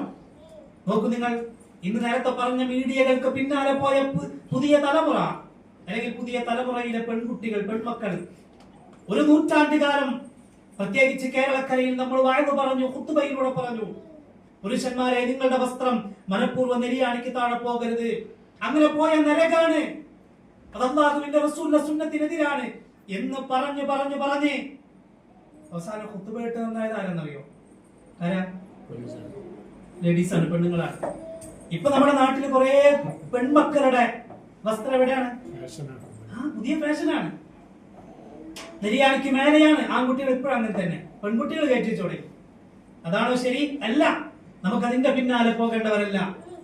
നമ്മൾ തെരഞ്ഞെടുക്കുന്ന മാതൃകയായി കാണുന്ന, മോഡലുകളായി കാണുന്നവർ ഇപ്പറയപ്പെട്ട ആളുകളാണ്. ഒരിക്കലും അതിന്റെ പിന്നാലെ പോകേണ്ടവരല്ല നാം. അല്ലാഹുവിന്റെ റസൂൽ സ്വല്ലല്ലാഹു അലൈഹി വസല്ലം പറഞ്ഞു, വസ്ത്രം ധരിച്ച് നഗ്നകളാകുന്ന സ്ത്രീകളായി നിങ്ങൾ മാറരുത്. കണ്ടോ? വനിസാഉൻ, ഈ ഹദീസിന്റെ ആദ്യം അറിയോ? സിൻഫാനി മിൻ അഹ്ലിൻ നാർ എന്നാണ്. നരകത്തിൽ പ്രവേശിക്കുന്ന രണ്ട് വിഭാഗം ആളുകൾ. അതിലൊന്ന് വനിസാഉൻ, ഒരു വിഭാഗം പെണ്ണുങ്ങൾ. കാസിയാത്തുൻ ആരിയാത്തുൻ, കാസിയാത്തിന്റെ നേരെ ഓപ്പോസിറ്റ് ആരിയാത്ത്. കാസിയാത്ത് എന്ന് പറഞ്ഞാൽ എന്താ? വസ്ത്രം ധരിച്ചവർ. ആരിയാത്തോ? വസ്ത്രം ധരിക്കാത്തവർ. ഒരു പ്രയോഗങ്ങൾ നോക്കൂ റസൂലുള്ളാഹി സ്വല്ലല്ലാഹു അലൈഹി വസല്ലമയുടെ. വസ്ത്രം ധരിച്ചുകൊണ്ട് നഗ്നകളായ പെണ്ണുങ്ങൾ ലാ യദ്ഖുൽനൽ ജന്ന വലാ യജിദന റീഹഹാ, അവർ സ്വർഗ്ഗത്തിൽ പ്രവേശിക്കുകയില്ല, സ്വർഗീയ സുഗന്ധം പോലും ആസ്വദിക്കാൻ അവർക്ക് കഴിയില്ല. കണ്ടോ നിങ്ങൾ? നേരത്തെ ഹേമ കമ്മീഷൻ പറഞ്ഞത് ലൈംഗിക അതിക്രമം വർദ്ധിക്കുന്നു. എന്റെ കാരണം വെസ്റ്റേൺ കൾച്ചർ നമ്മിലേക്ക് കടന്നു വന്നു. മൂന്നാമത്തെ കാര്യം എന്താണ്? സ്ത്രീകളുടെ വസ്ത്രധാരണ രീതി ശരിയല്ല. മറച്ചു വെക്കുന്നതിനേക്കാളും കൂടുതൽ പുറത്തേക്ക് കാണിക്കാനാണ് അവർ ശ്രമിക്കുന്നത് വസ്ത്രം ധരിക്കുന്നതിലൂടെ. നോക്കുങ്ങളെ, അതുകൊണ്ടാണ് പ്രശ്നങ്ങൾ എന്നാണ്. അതുകൊണ്ടാണ് ഈ മേഖലയിൽ സ്ത്രീകൾ അനുഭവിക്കുന്ന പ്രശ്നങ്ങളിലേറെയും എന്ന് പറയുന്നുണ്ടെങ്കിൽ അള്ളാന്റെ ഖുർആൻ പറഞ്ഞ അതേ കാര്യം തന്നെയല്ലേ. എന്തിനാണ് സ്ത്രീകളോട് ഈ പറഞ്ഞ വസ്ത്രം ധരിക്കാൻ പറഞ്ഞത്? നിങ്ങൾ അറിയപ്പെടാൻ, മോശക്കാരിയല്ലെന്ന് അറിയപ്പെടാൻ, നിങ്ങൾ ആക്രമിക്കപ്പെടാതിരിക്കാൻ. ഹേമ കമ്മീഷൻ പറയുന്നത് സ്ത്രീകൾ ആക്രമിക്കപ്പെടുന്നതിന്റെ കാരണം മറച്ചു വെക്കുന്നതിനേക്കാൾ കൂടുതൽ തുറന്നു കാണിക്കുന്നു എന്നതുകൊണ്ടാണ്. ഞാൻ കുറെ കാര്യങ്ങളുണ്ട് ആ റിപ്പോർട്ടുമായി ബന്ധപ്പെട്ട്. ഞാൻ നേരത്തെ പറഞ്ഞല്ലോ, ഇതിൽ ഒരു IAS ഓഫീസർ ഉണ്ട്, ഒരു വനിതയാണ്. അവർ പറയുന്നുണ്ട് ഇന്ന് ഈ മേഖലയിൽ അനുഭവിക്കുന്നവർ, അവരുടെ റിപ്പോർട്ടിൽ അവർ പറയുന്നത് നേർത്ത ഡ്രസ്സുകൾ ധരിക്കുന്നത് കൊണ്ടാണെന്നാണ്. ഇന്ന് ഈ ഫീൽഡിൽ ഏറ്റവും കൂടുതൽ സ്ത്രീകൾ ധരിക്കുന്നത് വളരെ നേർത്ത ആ രൂപത്തിലുള്ള ഡ്രസ്സുകളാണ്. പിന്നെ അവർ കാരണങ്ങൾ പറയുന്നുണ്ട്. സ്ത്രീ ഡയറക്റ്റ് ചെയ്യുന്ന, സംവിധാനം ചെയ്യുന്ന സിനിമകളിൽ സ്ത്രീകൾക്ക് പിന്നെ അത്യാവശ്യം മാന്യതയുള്ള വസ്ത്രം ഉണ്ടെന്ന് പറയാം. എന്നാൽ പുരുഷന്മാർ പിന്നെ ഡയറക്റ്റ് ചെയ്യുന്ന, സംവിധാനം ചെയ്യുന്ന സിനിമകളിലാണ് ഏറ്റവും കൂടുതൽ വൾഗറായി ഈ രൂപത്തിലുള്ള മോശമായ വസ്ത്രധാരണ രീതി സ്വീകരിക്കുന്നത്. അവർ അങ്ങനെയാണ് സ്ത്രീകളെ കൊണ്ട് ധരിപ്പിക്കുന്നത്. പുരുഷാധിപത്യം എവിടെയാണ്? ഇസ്ലാമിലാണോ? പുരുഷാധിപത്യം എവിടെയാണ്? ഒരു സ്ത്രീ ജനിച്ചു വീഴുന്നത് മുതൽ അവളുടെ ഓരോ ഘട്ടത്തിലും നേരത്തെ പറഞ്ഞതുപോലെ സംരക്ഷണം ഏറ്റെടുത്ത് ആ സംരക്ഷണത്തിൽ പാളിച്ച വന്നാൽ പുരുഷന്മാരെ, നിങ്ങൾ നാളെ റബ്ബിന്റെ കോടതിയിൽ സമാധാനം പറയേണ്ടി വരും, ചോദ്യം ചെയ്യപ്പെടുമെന്ന് പഠിപ്പിച്ച ഇസ്ലാമാണോ പുരുഷാധിപത്യം? ആണോ? അല്ല. എന്നിട്ട് പറയാ അവിടെ സമാധാനാണ് എന്ന് പറയുന്ന ആ മേഖലയെ കുറിച്ചാണ് പറയുന്നത്. ഇവിടെ സഹോദരങ്ങളെ, നമ്മൾ വളരെ കൃത്യമായി മനസ്സിലാക്കണം, അള്ളാന്റെ ഖുർആൻ പറഞ്ഞ ഏതൊരു പരിഹാരമാണോ ആ പരിഹാരം സമാധാനത്തിനുള്ളൂ, സുരക്ഷയ്ക്കുള്ളൂ. അത് തന്നെയാണ് ലോകത്തിന് പറയാനുള്ളത്. അള്ളാഹുവിന്റെ ഖുർആൻ പറഞ്ഞു, നിങ്ങൾ സ്ത്രീകളോട് പ്രത്യേകമായി പറഞ്ഞു, മയപ്പെടുത്തി സംസാരിക്കരുത്, മയപ്പെടുത്തി സംസാരിക്കരുത്. ഫലാ തഖ്ലഅന ബിൽ ഖൗൽ ഫയത്മഅ അല്ലദീ ഫീ ഖൽബിഹി മറദുൻ വഖുൽന ഖൗലൻ മഅറൂഫാ. സ്ത്രീകളെ അന്യ പുരുഷന്മാരോട് സംസാരിക്കുമ്പോ നിങ്ങൾ മയപ്പെടുത്തി സംസാരിക്കാൻ പാടില്ല. കൊഞ്ചിക്കുഴഞ്ഞ് നിങ്ങളുടെ സംസാരം കേട്ട് മറ്റൊരുത്തനെ ആകർഷിക്കുന്ന രൂപത്തിൽ നിങ്ങളുടെ സംസാരം ഒരിക്കലും വന്നു ചേരാൻ പാടില്ല. എന്താ പ്രശ്നം? അങ്ങനെയൊക്കെ സംസാരിച്ചതല്ലേ? പുരുഷന്റെ മനസ്സ് സംവിധാനിച്ച അല്ലാഹുവിന്റെ വർത്തമാനം ഫയതുമ അല്ലദീ ഫീ ഖൽബിഹി മറദുൻ. ആണുങ്ങളുടെ കൂട്ടത്തിൽ, ശരിക്ക് ശ്രദ്ധിക്കണം ഈ വാചകം, ആണുങ്ങളുടെ കൂട്ടത്തിൽ ചില മാനസിക രോഗികളുണ്ട്. അല്ലാഹ് പറയാ, പെണ്ണുങ്ങളുടെ വർത്തമാനങ്ങൾ കേട്ടാൽ, പ്രത്യേകിച്ച് മയപ്പെടുത്തിയിട്ടുള്ള കൊഞ്ചിക്കുഴഞ്ഞുള്ള വർത്തമാനങ്ങൾ കേട്ടാൽ മനസ്സിന് രോഗം വരുന്ന ചില പുരുഷന്മാർ മനുഷ്യന്മാരുടെ കൂട്ടത്തിലുണ്ട്. എല്ലാ ആണുങ്ങളെന്നല്ല, ആണുങ്ങളുടെ കൂട്ടത്തിലുണ്ട്. അല്ലാഹ് പറയാ, നമ്മളെ സൃഷ്ടിച്ച നമ്മുടെ നാദം പറയാ, മനുഷ്യരെ സൃഷ്ടിച്ച മനുഷ്യരുടെ നാദം പറയാ. അതുകൊണ്ട് ഇനി ആരോട് സംസാരിക്കേണ്ടതാ? ഇങ്ങനെയാണോ? അവർക്ക് ജോലി എടുക്കേണ്ടി വരും, അവർക്ക് പുറത്തിറങ്ങേണ്ടി വരും, അവർക്ക് സമൂഹത്തിൽ ഇടപെടേണ്ടി വരും. വഖുൽന ഖൗലൻ മഅറൂഫാ. മാന്യമായിട്ട് സംസാരിച്ചോ. എന്താണോ പറയേണ്ടത് അത് പറഞ്ഞു. മൂസ അലൈഹിസ്സലാത്തു വസ്സലാമിന്റെ മുന്നിലേക്ക് ശുഐബ് നബിയുടെ മക്കൾ വന്നപ്പോ പറഞ്ഞില്ലേ, എന്റെ ഉപ്പതാ നിങ്ങൾക്ക് കൂലി തരാൻ വിളിക്കുന്നു. ഞങ്ങളെ ഹെൽപ്പ് ചെയ്ത ഒരാളാ, ഞങ്ങൾക്ക് വേണ്ടത് ചെയ്തുന്ന ഒരാളാ. ഏതായാലും നിങ്ങൾ ചോദിക്കാറില്ല എവിടെന്നാ, പേരെന്താ, ഒന്നുമില്ല. അവിടെ പറയണം ആ മോളെ വരാനുള്ള വീട്ടിൽ നിന്ന്, വേറെ ആൺകുട്ടികൾ അവിടെ ഇല്ല വരാൻ. അപ്പൊ ആ പെൺകുട്ടി വന്നപ്പോ പറഞ്ഞു, ഇതാ എന്റെ ഉപ്പങ്ങളെ വിളിക്കുന്നു, നിങ്ങൾക്ക് കൂലി തരാൻ. അളന്നു മുറിച്ച വാചകം. വഖുൽന ഖൗലൻ മഅറൂഫാ. അല്ലെങ്കിൽ എന്താ പ്രശ്നം എന്നല്ലേ? ഇതാണ് പ്രശ്നം. അല്ലാഹുവിന്റെ ഖുർആനിന്റെ ചികിത്സ നോക്കൂ നിങ്ങൾ. വളരെ കൃത്യമായ കാര്യങ്ങളാണ് സഹോദരങ്ങളെ നമ്മുടെ മുന്നിലേക്ക് പറയുന്നത്. നോക്കൂ നിങ്ങൾ, ഞാനിത് വായിച്ചപ്പോഴേ ഹേമ കമ്മീഷൻ ഇങ്ങനെ വായിക്കുമ്പോൾ അതിലൊരു കാര്യമുണ്ട്. ഇന്ന് സ്ത്രീകൾ ഈ ഫീൽഡിൽ ചൂഷണം ചെയ്യപ്പെടുന്നുവെങ്കിൽ ഡബിൾ മീനിങ് സംസാരങ്ങൾ അവിടെ കൂടുതലാണെന്നാണ് ഞാൻ പറയണത്. എന്താ അള്ളാഹുവിന്റെ ഖുർആൻ എത്ര കൃത്യമായിട്ടാണ് ഈ കാര്യങ്ങളൊക്കെ പറയുന്നത്. ഖുർആൻ പറയാ, പുരുഷന്മാരോട് മയപ്പെടുത്തി സംസാരിക്കരുത്. കാരണം അള്ളാഹ്ക്കറിയാം, അള്ളാഹ് അങ്ങനെയാണ് മനുഷ്യരെ നിങ്ങളുടെ മനസ്സൊക്കെ സംവിധാനിച്ചിട്ടുള്ളത്. എന്തിനായിരിക്കും? പരീക്ഷണമാണ് പുരുഷന്മാരെ നിങ്ങൾക്ക്. റസൂലുള്ളാഹി സ്വല്ലല്ലാഹു അലൈഹി വസല്ലം പറഞ്ഞല്ലോ, എന്റെ ഉമ്മത്തിൽ അനുഭവിക്കുന്ന എന്റെ ഉമ്മത്തിലുള്ള പുരുഷന്മാർക്ക് നേരിടേണ്ടി വരുന്ന ഏറ്റവും വലിയ പരീക്ഷണം അത് സ്ത്രീകളെ കൊണ്ടായിരിക്കും. നോക്കൂ നിങ്ങൾ, ഇതൊക്കെയാണ് പരീക്ഷണം. അവരോട് സംസാരിക്കരുത് എന്ന് പറഞ്ഞാൽ ബാക്കി കാര്യം കൺട്രോൾ ചെയ്യേണ്ടത്, നിയന്ത്രിക്കേണ്ടത്, സൂക്ഷ്മത പാലിക്കേണ്ടത് പുരുഷന്മാരെ നിങ്ങളാണ് എന്ന് അള്ളാഹുവിന്റെ പ്രവാചകൻ സ്വല്ലല്ലാഹു അലൈഹി വസല്ലം നമ്മൾ തിരിച്ചറിയുക. അന്യ പുരുഷന്മാരോടൊപ്പം ഒരു കാരണവശാലും തനിച്ചാവരുത്. ലാ യഖ്ലുവന്ന റജുലുൻ ബിഇംറഅത്തിൻ. ഒരു പുരുഷനും അന്യ സ്ത്രീയും തനിച്ചാവരുത്. ഇല്ലാ കാന സാലിസഹുമ ശൈത്വാൻ. മൂന്നാമനായി പിശാച് കടന്നു വരും. നോക്കൂ നിങ്ങൾ, പിശാച് വരാൻ സാധ്യതയുണ്ടെന്ന്. അവിടെ ഒരു അന്യ പുരുഷനും അന്യ സ്ത്രീയും തനിച്ചായ പിശാച് വരും. നേരത്തെ പറഞ്ഞ മേഖലയിൽ നിന്ന് അനുഭവിച്ച സ്ത്രീകൾ പലതും തുറന്നു പറഞ്ഞപ്പോ, അവർ ഉപദ്രവിക്കപ്പെട്ടു എന്ന് പറയുമ്പോ അവരെല്ലാവരും പറയുന്ന ഒരു കാര്യമുണ്ട്. ഞങ്ങൾ ഒറ്റപ്പെട്ട സാഹചര്യത്തിലാണ്, ഞങ്ങളെ കഥ കേൾക്കാൻ വിളിച്ചതാ, കഥ പറയാൻ വിളിച്ചതാ, ഡിസ്കഷൻ വിളിച്ചതാ അല്ലേ? അതുകൊണ്ടാണ് ഹേമ കമ്മീഷൻ പറയുന്നത്, സംവിധായകൻ നിങ്ങളെ കഥ കേൾക്കാനോ സിനിമയുമായി ബന്ധപ്പെട്ട ഡിസ്കഷനോ വിളിച്ചാൽ നിങ്ങൾ ഒറ്റയ്ക്ക് പോകരുത്. നിങ്ങളുടെ അച്ഛനെയോ സഹോദരനെയോ അല്ലെങ്കിൽ ഏറ്റവും അടുത്ത ബന്ധമുള്ള ഒരാളെയോ കൂടെ കൂട്ടുക. എന്റെ താഴെ ഹദീസ് എഴുതാണ്ടിരുന്നാ മതി, അത്രയും ബാക്കിയുള്ളൂ അല്ലേ? ആലോചിച്ച് വെക്കുന്നത് ഈ പറഞ്ഞത് ഹദീസിന്റെ ആശയങ്ങളാണ്. നേർക്ക് നേരെ ഇസ്ലാം എന്ന് പറയാനേ ബാക്കിയുള്ളൂ, ഖുർആനിക വചനം എന്ന് പറയാനേ ബാക്കിയുള്ളൂ.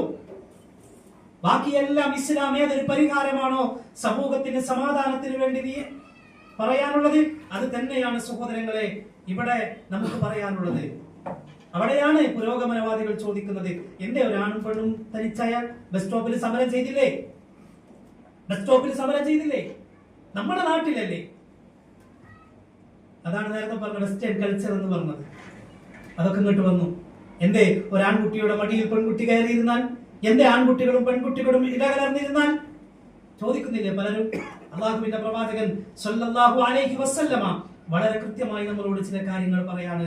14 മുമ്പ് നോക്കൂ നിങ്ങൾ, അള്ളാഹുവിന്റെ റസൂൽ പറഞ്ഞു, അന്യപുരുഷന്മാരുടെ ദൃഷ്ടി തന്നിലേക്ക് ആകർഷിക്കുന്ന രൂപത്തിൽ തന്നിലേക്ക് തിരിക്കാൻ ഒരു സ്ത്രീ ശ്രമിക്കാൻ പാടില്ല എന്നാണ്. സംസാരത്തിലും പാടില്ല, പെരുമാറ്റത്തിലും പാടില്ല, വസ്ത്രധാരണ രീതിയിലും പാടില്ല, ആഭരണത്തിന്റെ വിഷയത്തിലും പാടില്ല. പ്രത്യേകിച്ച് ഖുർആൻ എടുത്തു പറഞ്ഞു നടത്തം. സ്ത്രീകൾ നടത്തം ശ്രദ്ധിക്കണം. വലാ യദ്രിബ്ന ബിഅർജുലിഹിന്ന ലിയുഅലമ മാ യുഖ്ഫീന മിൻ സീനതിഹിന്ന. നിങ്ങളുടെ മറച്ചു വെച്ചിട്ടുള്ള അലങ്കാരം വെളിപ്പെടുത്തുന്ന രൂപത്തിൽ നിങ്ങൾ കാലിട്ടടിച്ച് നടക്കാൻ പാടില്ല. കണ്ടോ നിങ്ങൾ? എന്ന് പറഞ്ഞാൽ നിങ്ങളെ നടത്തം കാണുമ്പോൾ മറ്റൊരുത്തൻ നിങ്ങളിലേക്ക് ആകർഷിക്കുന്ന രൂപത്തിലാവാൻ പാടില്ല. ഞാനത് വായിച്ചപ്പോഴേ 2011 യുഎസിലെ ഒരു സൈക്കോളജി പ്രൊഫസർ, പ്രേമ എന്നാണ് അവരുടെ പേരെന്ന് ഞാൻ ഓർക്കുന്നു, വായിച്ചത്. ആ ഭാഗം ഇങ്ങനെ ഞാൻ അതിന്റെ നോട്ട് ചെയ്താണ്. കഴിഞ്ഞ 25 വർഷത്തിനുള്ളിൽ പെണ്ണിന്റെ ശരീരം പ്രദർശിപ്പിക്കുന്ന രീതി 3 മടങ്ങ് വർദ്ധിച്ചിട്ടുള്ളതാണ്. 25 വർഷങ്ങൾക്ക് മുൻപുള്ള അവസ്ഥയല്ല അന്നുണ്ടായിരുന്നതല്ല. അതാണ് നേരത്തെ ആ നടി പറഞ്ഞത്. മുൻപത്തേക്കാൾ കൂടുതൽ മുൻപുണ്ടായിരുന്നതൊക്കെ, പക്ഷെ അതിനേക്കാളും 10 മടങ്ങ് 3 മടങ്ങ് വർദ്ധിച്ചിട്ടുണ്ട് എന്ന്. രണ്ടാമത്തെ കാര്യം എന്താ അവർ പറഞ്ഞറിയോ? സ്ത്രീകൾ ധരിക്കുന്ന ഹൈ ഹീൽ ഷൂ അവളുടെ നടത്തത്തിന്റെ ഷേപ്പ് മാറ്റും. ഹൈ ഹീൽ ഷൂ അല്ലെങ്കിൽ ചെരുപ്പ് അവളുടെ നടത്തത്തിന്റെ ഷേപ്പ് മാറ്റും എന്ന് പറയുന്നു. അത് മറ്റുള്ളവരെ ആകർഷിക്കാൻ അത് കാരണമാകും എന്ന് പറയുന്നു. അല്ലാഹുവിന്റെ ഖുർആന്റെ ഒരു വാക്ക് നോക്കൂ നിങ്ങൾ. നബി സല്ലല്ലാഹു അലൈഹി വസല്ലമയുടെ വാചകം നോക്കൂ നിങ്ങൾ. നേരത്തെ പറഞ്ഞ ഹദീസിന്റെ മറ്റൊരു ഭാഗം, മാഇലാത്തുൻ മുമീലാത്തുൻ റൂസുഹുന്ന കഅസ്നിമത്തിൽ ബുഖ്തിൽ മാഇല. ചാനും ചെരിഞ്ഞു നടന്ന് പുരുഷന്മാരെ തന്നിലേക്ക് ആകർഷിപ്പിക്കാൻ ശ്രമിക്കുന്ന പെണ്ണുങ്ങളെ, ലാ യദ്ഖുൽനൽ ജന്ന വലാ യജിദ്ന റീഖഹാ. നിങ്ങൾ സ്വർഗ്ഗത്തിൽ പ്രവേശിക്കുകയില്ല, സ്വർഗീയ സുഗന്ധം പോലും ആസ്വദിക്കാൻ കഴിയില്ല. അല്ലാഹുവിന്റെ വാക്ക റസൂലുള്ളാഹി സ്വല്ലല്ലാഹു അലൈഹി വസല്ലം പഠിപ്പിക്കുക. നിങ്ങൾക്ക് ആകർഷിപ്പിക്കാനും അണിഞ്ഞൊരുങ്ങാനും മേക്കപ്പ് തിരിക്കാനും അവകാശപ്പെട്ടവൻ ഒരാളുണ്ട്. അയാളുടെ മുമ്പിലെ പാടുള്ള സഹോദരിമാർ. നിങ്ങളുടെ സൗന്ദര്യം പ്രകടിപ്പിക്കാൻ അനുവദിക്കപ്പെട്ട ഒരാളുണ്ട്. അയാളുടെ മുമ്പിലേ പാടുള്ളൂ.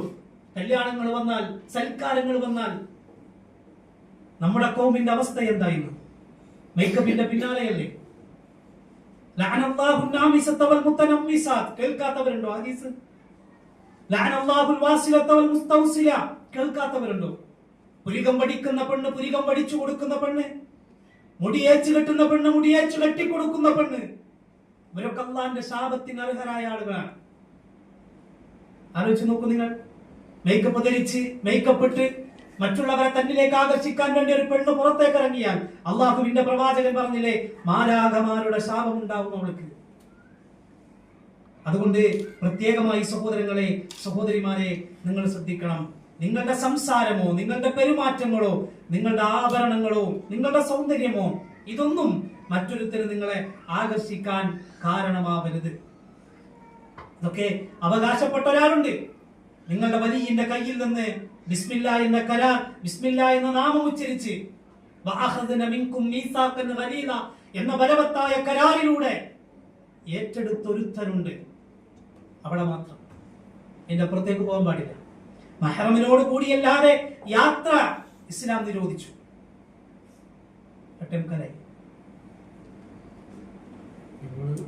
പ്ലാൻ ചെയ്ത പോലെ പോയിട്ട്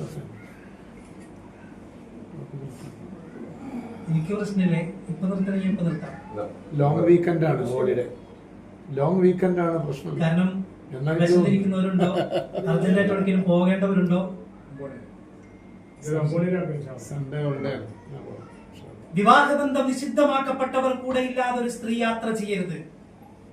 അല്ലാഹുവിന്റെ റസൂൽ പറഞ്ഞു, ലാ തുസാഫിരിൽ മർഅതു ഇലാ മഅദി മഹ്റം. വിവാഹബന്ധം നിഷിദ്ധമാക്കപ്പെട്ടവരോട് കൂടിയല്ലാതെ ഒരു സ്ത്രീ യാത്ര ചെയ്യാൻ പാടില്ല. ഇത് കേട്ടപ്പോൾ ഒരു സ്വഹാബി ചോദിക്കുകയാണ്, യാ റസൂലല്ലാഹ്, അല്ലാഹുവിന്റെ റസൂലേ, ഇന്നി ഉരീദു അൻ അഖ്റുജ ഫീ ജയ്ഷിൻ കദാ വകദാ. എന്റെ ഭാര്യ ഞാനിതാ ഒരു സൈന്യത്തോടൊപ്പം പോകാൻ ഉദ്ദേശിച്ചിരിക്കുകയാണ്. വംറഅതി തുരീദുൽ ഹജ്ജ, എന്റെ ഭാര്യ ഹജ്ജിന് പോകാൻ ഉദ്ദേശിച്ചിരിക്കുന്നു. നോക്കുങ്ങള്, റസൂലുള്ളാഹി പറയാ, മഹ്റമോട് കൂടിയല്ലാതെ ഒരു സ്ത്രീ യാത്ര ചെയ്യാൻ പാടില്ല.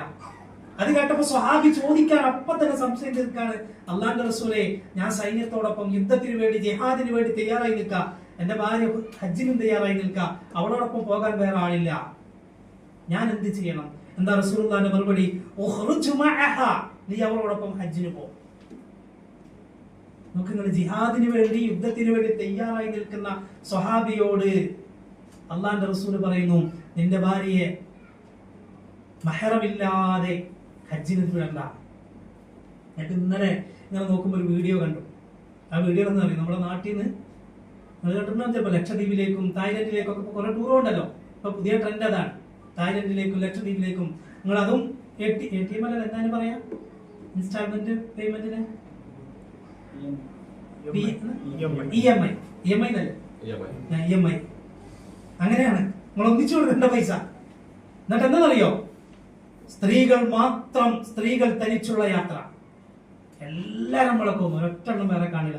മൊത്തമൊക്കെ ഇട്ടിട്ടുണ്ട് കേട്ടോ, വലിയ മൊത്തം ചെറിയ മൊത്തമൊക്കെ ഉണ്ട്. എന്നിട്ട് എല്ലാവരും ഒന്നിച്ചു പോവാ. എന്നാലോചിച്ച് നോക്കിങ്ങള്, പിശാച് ഇടപെടുന്ന മേഖലകൾ നോക്കും നിങ്ങൾ.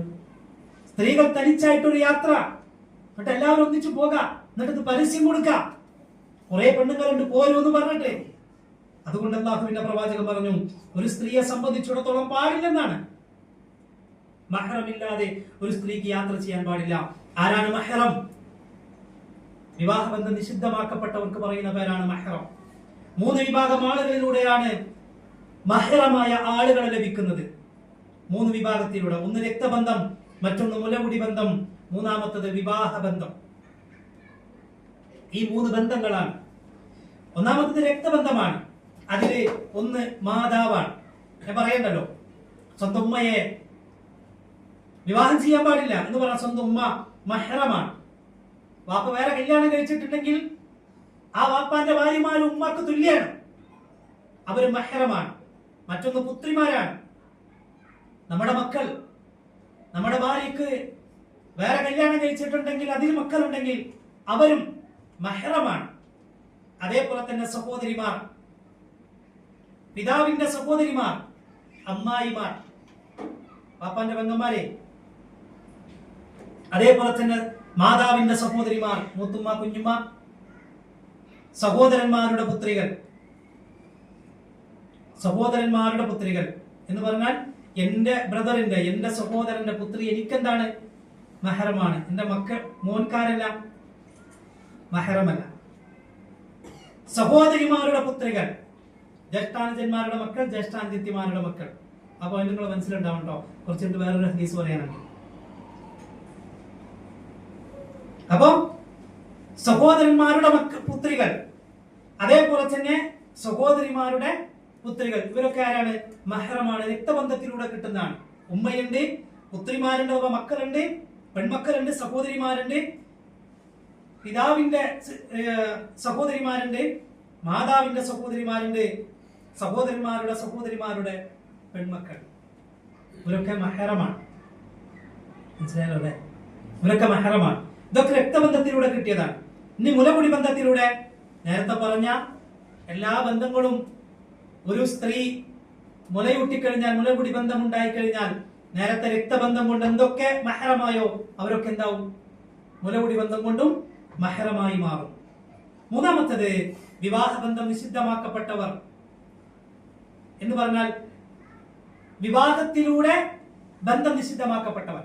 ഒരു വിവാഹം കഴിഞ്ഞാൽ ഒരു കുടുംബ ബന്ധം പുതിയ വരുമല്ലോ, അതിലൂടെ ബന്ധം നിഷിദ്ധമാക്കപ്പെട്ടവർ. ഒന്ന് ഭാര്യയുടെ മാതാവ് മഹ്റമാണ്. ഞാൻ കല്യാണം കഴിക്കുന്നതിലൂടെയാണ് ആ ഭാര്യയുടെ മാതാവ് ആരാവുന്നത്, എനിക്ക് മഹ്റമാകുന്നത്. അതുവരെ ആരല്ല? മഹ്റമല്ല. അപ്പൊ വിവാഹത്തിന് ശേഷം എന്റെ ഭാര്യയുടെ ഉമ്മ എനിക്കാരാണ്? മഹ്റമാണ്. ഭാര്യയുടെ മകൾ, പുത്രന്മാരുടെ ഭാര്യമാർ, പിതാവ് വിവാഹം കഴിച്ച സ്ത്രീകൾ, 2 സഹോദരികളെ ഒരുമിച്ച് വിവാഹം കഴിക്കൽ, ഒരു വീട്ടിൽ നിന്ന് ഒരു ഉപ്പാന്റെ രണ്ട് സഹോദരിമാർ എന്ത് ചെയ്യാൻ പാടില്ല? ഒരേ സമയം വിവാഹം ചെയ്യാൻ പാടില്ല. ഒന്നുകിൽ ആ ആദ്യത്തെ കല്യാണം കഴിച്ചതിനെ അവർ മരിച്ചാൽ രണ്ടാമത് കല്യാണം കഴിക്കാം, അല്ലെങ്കിൽ അവർ ഡിവോഴ്സ് ചെയ്താൽ എന്ത് ചെയ്യാം? കഴിക്കാം. അതല്ലാതെ ഒരേ സമയം ഒരു വാപ്പാന്റെ രണ്ട് പെൺമക്കളെ ഒരാൾ എന്ത് ചെയ്യാൻ പാടില്ല? വിവാഹം ചെയ്യാൻ പാടില്ല. പറഞ്ഞു വന്നത് ഇവരാണ് മഹ്റം എന്ന് പറഞ്ഞാൽ ഇവരാണ് മഹ്റം. ഇതിലാരില്ല? നമ്മുടെ ഭാഷയിൽ പറയുന്ന കസിൻ ബ്രദറോ കസിൻ സിസ്റ്ററോ മഹ്റമല്ല. മനസ്സിലായോ? ഫസ്റ്റ് കസിൻ, സെക്കൻഡ് കസിൻ എന്നൊക്കെ നമ്മൾ പേരിട്ട് വിളിക്കണ്ടല്ലോ. അവരൊന്നും ആരല്ല? മഹ്റമല്ല എന്ന് അല്ലാഹുവിന്റെ പ്രവാചകൻ. നോക്കൂ നിങ്ങൾ, അത്തരത്തിലുള്ള ബന്ധങ്ങൾ വലിയ അപകടം കൂടിയാണ് ശ്രദ്ധിച്ചില്ലെങ്കിൽ. ഇയ്യാകും, നിങ്ങൾ സൂക്ഷിക്കണം. വദ്ദുഖൂല അലന്നിസാ, നിങ്ങൾ സ്ത്രീകളിലേക്ക് കടന്നു ചെല്ലുമ്പോൾ പുരുഷന്മാരെ നിങ്ങൾ സൂക്ഷിക്കണം. അന്യ സ്ത്രീയിലേക്ക് ചെല്ലുമ്പോൾ നിങ്ങൾ സൂക്ഷിക്കണം. അൻസ്വാരിയായ സ്വഹാബി ചോദിച്ചു, യാ റസൂലല്ലാഹ് അഫറഅയ്തൽ ഹമുവ, ഹമുവായിട്ടുള്ള ഒരുത്തനെ കുറിച്ച് എന്താണ് അഭിപ്രായം? ഒരു സ്ത്രീയിലേക്ക് ഒരു സ്ത്രീ തനിച്ചുള്ള സമയത്ത് ഹമുവായിട്ടുള്ള ഒരുത്തൻ കടന്നു വന്നാൽ എന്താണ് അഭിപ്രായം? റസൂലുള്ളാഹിന്റെ മറുപടി, അൽ ഹമുവ് അൽ മൗത്ത്, അതാണ് ഏറ്റവും വലിയ അപകടമെന്ന് മാത്രമല്ല അതിലൂടെ മരണം വരെ സംഭവിക്കാം. എന്താ ഹമു എന്ന് പറഞ്ഞാൽ? ജ്യേഷ്ഠ അനുജന്മാരുടെ മക്കൾ, ജ്യേഷ്ഠ അനുജത്തിമാരുടെ മക്കൾ, ഭർത്താവിന്റെ സഹോദരങ്ങൾ. മനസ്സിലായോ? ഞാൻ നേരത്തെ പറഞ്ഞല്ലോ, എനിക്ക് എന്റെ സഹോദരിയുടെ മക്കളെ വിവാഹബന്ധം എന്താണ്? നിഷിദ്ധാണ്. എന്നാൽ എന്റെ മോൻ എന്തല്ല? എന്റെ സഹോദരിയുടെ മക്കൾ മഹ്റമല്ല. മനസ്സിലായോ? ആലോചിച്ച് നോക്കൂ നിങ്ങൾ. ഇന്ന് ഈ രൂപത്തിലുള്ള കസിൻ സിസ്റ്ററും കസിൻ ബ്രദറും ഒരു പ്രശ്നമില്ല. വലിയ അപകടങ്ങൾ, എത്രയോ പ്രയാസകരമായ വാർത്തകൾ നമ്മൾ കേൾക്കുന്നുണ്ട്. ഇതൊരു കേവലം ഒരു ക്ലാസിന്റെ ഭംഗിക്ക് വേണ്ടി പറയണല്ല. പലയിടത്തും സൂക്ഷിക്കാതെ പോകുന്നുണ്ട് വിഷയങ്ങള്. ഭർത്താവിന്റെ സഹോദരങ്ങൾ, അവരെ കാണുമ്പോഴേക്കും ഓടി ഒളിക്കണം എന്നല്ല ഈ പറഞ്ഞത്. അവരെ കാണുമ്പോഴേക്കും മിണ്ടാതെ പോകണമെന്നല്ല. പറഞ്ഞ അകലങ്ങൾ പാലിച്ചേ പറ്റൂ. പറഞ്ഞ അകലങ്ങൾ പാലിച്ചേ പറ്റൂ. നമ്മളെ മനസ്സിലേക്ക് ഒരു പക്ഷേ പലതും കടന്നു വരുന്നുണ്ടാകും, പലരുടെയും അനുഭവങ്ങൾ. ആലോചിക്കങ്ങള്, ഒരിക്കലും ചിന്തിക്കാൻ പോലും കഴിയാത്ത അപകടങ്ങൾ പല കുടുംബങ്ങളിലും ഉണ്ടായിട്ടുണ്ട്.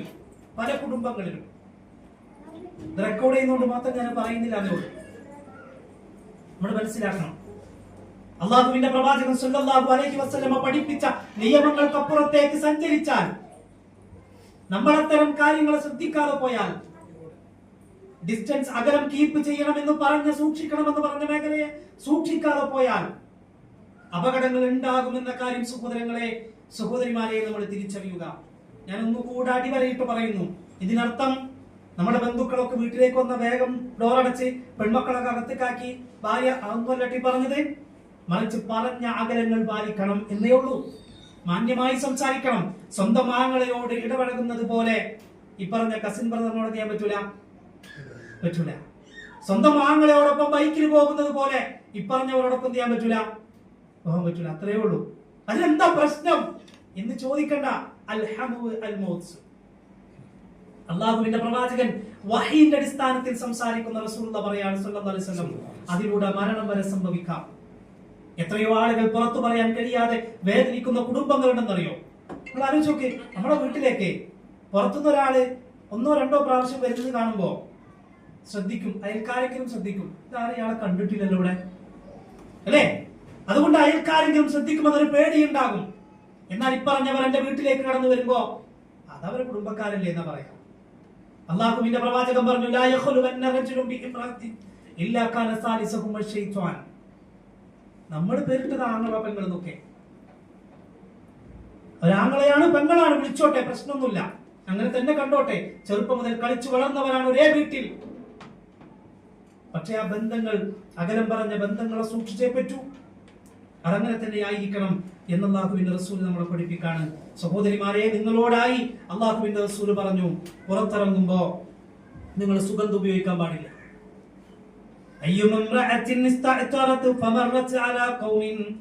ലിയജിദൂ മിൻ റീഹഹാ ഫഹിയ സാനിയ. ഒരു സഹോദരി പുറത്തിറങ്ങുമ്പോ അവൾ സുഗന്ധം പൂശുകയും അങ്ങനെ ആ സുഗന്ധം ഏതെങ്കിലും അന്യ പുരുഷൻ ആസ്വദിക്കാൻ ഇടവരുകയും ചെയ്താൽ, അതിനർത്ഥം ഞാൻ നിങ്ങളോട് പറയണ്ടല്ലോ, ഫഹിയ സാനിയ, അവൾ ഏറ്റവും മോശപ്പെട്ടവളാണെന്ന്. ഏറ്റവും മോശപ്പെട്ടവൾ. അള്ളാഹുവിന്റെ പ്രവാചകൻ പറഞ്ഞു, പള്ളിയിലേക്ക് പോകുമ്പോ പോലും നിങ്ങൾ എന്ത് ചെയ്യരുത്, സുഗന്ധം ഉപയോഗിക്കാൻ പാടില്ല. പിന്നെ കല്യാണത്തിന് പോകുമ്പോൾ പറ്റോ അല്ലേ? സൂക്ഷിക്കണം. അത് ഉപയോഗിക്കാൻ പറഞ്ഞൊരു സ്ഥലമുണ്ട്, അവിടെ ഉപയോഗിക്കണം. അതവിടെ ഉപയോഗിക്കണം. അതിന് കൂലിയുണ്ടെന്നാണ്. അവിടെ ഉപയോഗിച്ചാൽ, അവിടെ സൗന്ദര്യം പ്രകടിപ്പിച്ചാൽ കൂലിയുണ്ടെന്നാണ് അള്ളാഹുവിന്റെ പ്രവാചകൻ പറയാ. അതിന് അള്ളാഹുവിന്റെ പ്രതിഫലം രേഖപ്പെടുത്തും. സഹാബി ചോദിച്ചു, അല്ലാഹുവിന്റെ റസൂലേ, അത് ഞങ്ങൾക്ക് ആസ്വദിക്കാനല്ലേ, ഞങ്ങൾക്ക് അനുഭവിക്കാനല്ലേ, അതിന് പ്രതിഫലം കിട്ടോ? റസൂൽ പറഞ്ഞു, അത് മറ്റൊരുത്തന്റെ അടുത്തേക്ക് പോയ കുറ്റം കിട്ടൂലേ, അതേ കുറ്റം കിട്ടും. എങ്കിൽ ഇവിടെ വന്നാൽ കൂലിയും കിട്ടും. പക്ഷെ അതൊന്നും പലരും ശ്രദ്ധിക്കുന്നില്ല. ശ്രദ്ധിക്കാത്തതിന് അപകടങ്ങൾ വേറെയുണ്ടെന്ന കാര്യം നമ്മൾ തിരിച്ചറിയുക. ആവശ്യത്തിനല്ലാതെ നിങ്ങൾ പുറത്തിറങ്ങരുത് എന്ന് അല്ലാഹുവിന്റെ ഖുർആനാ പറഞ്ഞത്. വഖർന ഫീ ബുയൂതികുന്ന വലാ തബറജ്ന തബറുജൽ ജാഹിലിയത്തിൽ ഊലാ. ജാഹിലിയ പെണ്ണുങ്ങളെ പോലെ പുറത്തിറങ്ങി ആവശ്യത്തിനും അനാവശ്യത്തിനും ഒക്കെ പുറത്തിറങ്ങി നടക്കേണ്ടവരല്ല പെണ്ണ്. ഇതൊക്കെ പറയുന്നത് കൊണ്ടാണ് സ്ത്രീയെ വീടിന്റെ അകത്തിരിക്കാൻ പറയുന്ന മതം എന്നൊക്കെ പറഞ്ഞ് ആളുകൾ തെറ്റിദ്ധരിപ്പിക്കുന്നത്. പുറത്തിറങ്ങണ്ടെന്നല്ല പറഞ്ഞത്, പുറത്തിറങ്ങണം. മറ്റൊരു ഹദീസിൽ കാണാൻ കഴിയും, സ്ത്രീ പുറത്തിറങ്ങിയാൽ പിശാച് വഴിതെറ്റിക്കാൻ വേണ്ടി പരമാവധി പരിശ്രമിക്കുമെന്നാണ്. ഞാൻ വീണ്ടും പറയുന്നു, ഇതൊക്കെ കേൾക്കുമ്പോൾ സഹോദരിമാരെ നിങ്ങൾ തെറ്റിദ്ധരിക്കരുത്. നിങ്ങളോട് പ്രയാസം ഉണ്ടായിട്ടൊന്നല്ല, മറിച്ച് നിങ്ങളുടെ സംരക്ഷണം അള്ളാഹുവിന്റെ ബാധ്യതയാണ്, അള്ളാഹുവിന്റെ പ്രവാചകന്റെ ബാധ്യതയാണ്. ഇന്നത്തെ ഹുത്തുബകൾ കേട്ടില്ലേ, ആരാണ് പ്രവാചകൻ? ഇന്നത്തെ ഹുത്തുബകൾ കേട്ടില്ലേ, ആരാണ് പ്രവാചകൻ എന്ന്? നമ്മൾ പ്രയാസപ്പെടുന്നത് സഹിക്കാൻ കഴിയാത്ത പ്രവാചകനാ, നമ്മൾ ബുദ്ധിമുട്ടുന്നത് സഹിക്കാൻ കഴിയാത്ത പ്രവാചകനാ, വിശ്വാസികളോട് അങ്ങേയറ്റം സ്നേഹമുള്ള പ്രവാചകനാ. ആ പ്രവാചകൻ പഠിപ്പിച്ചതാ.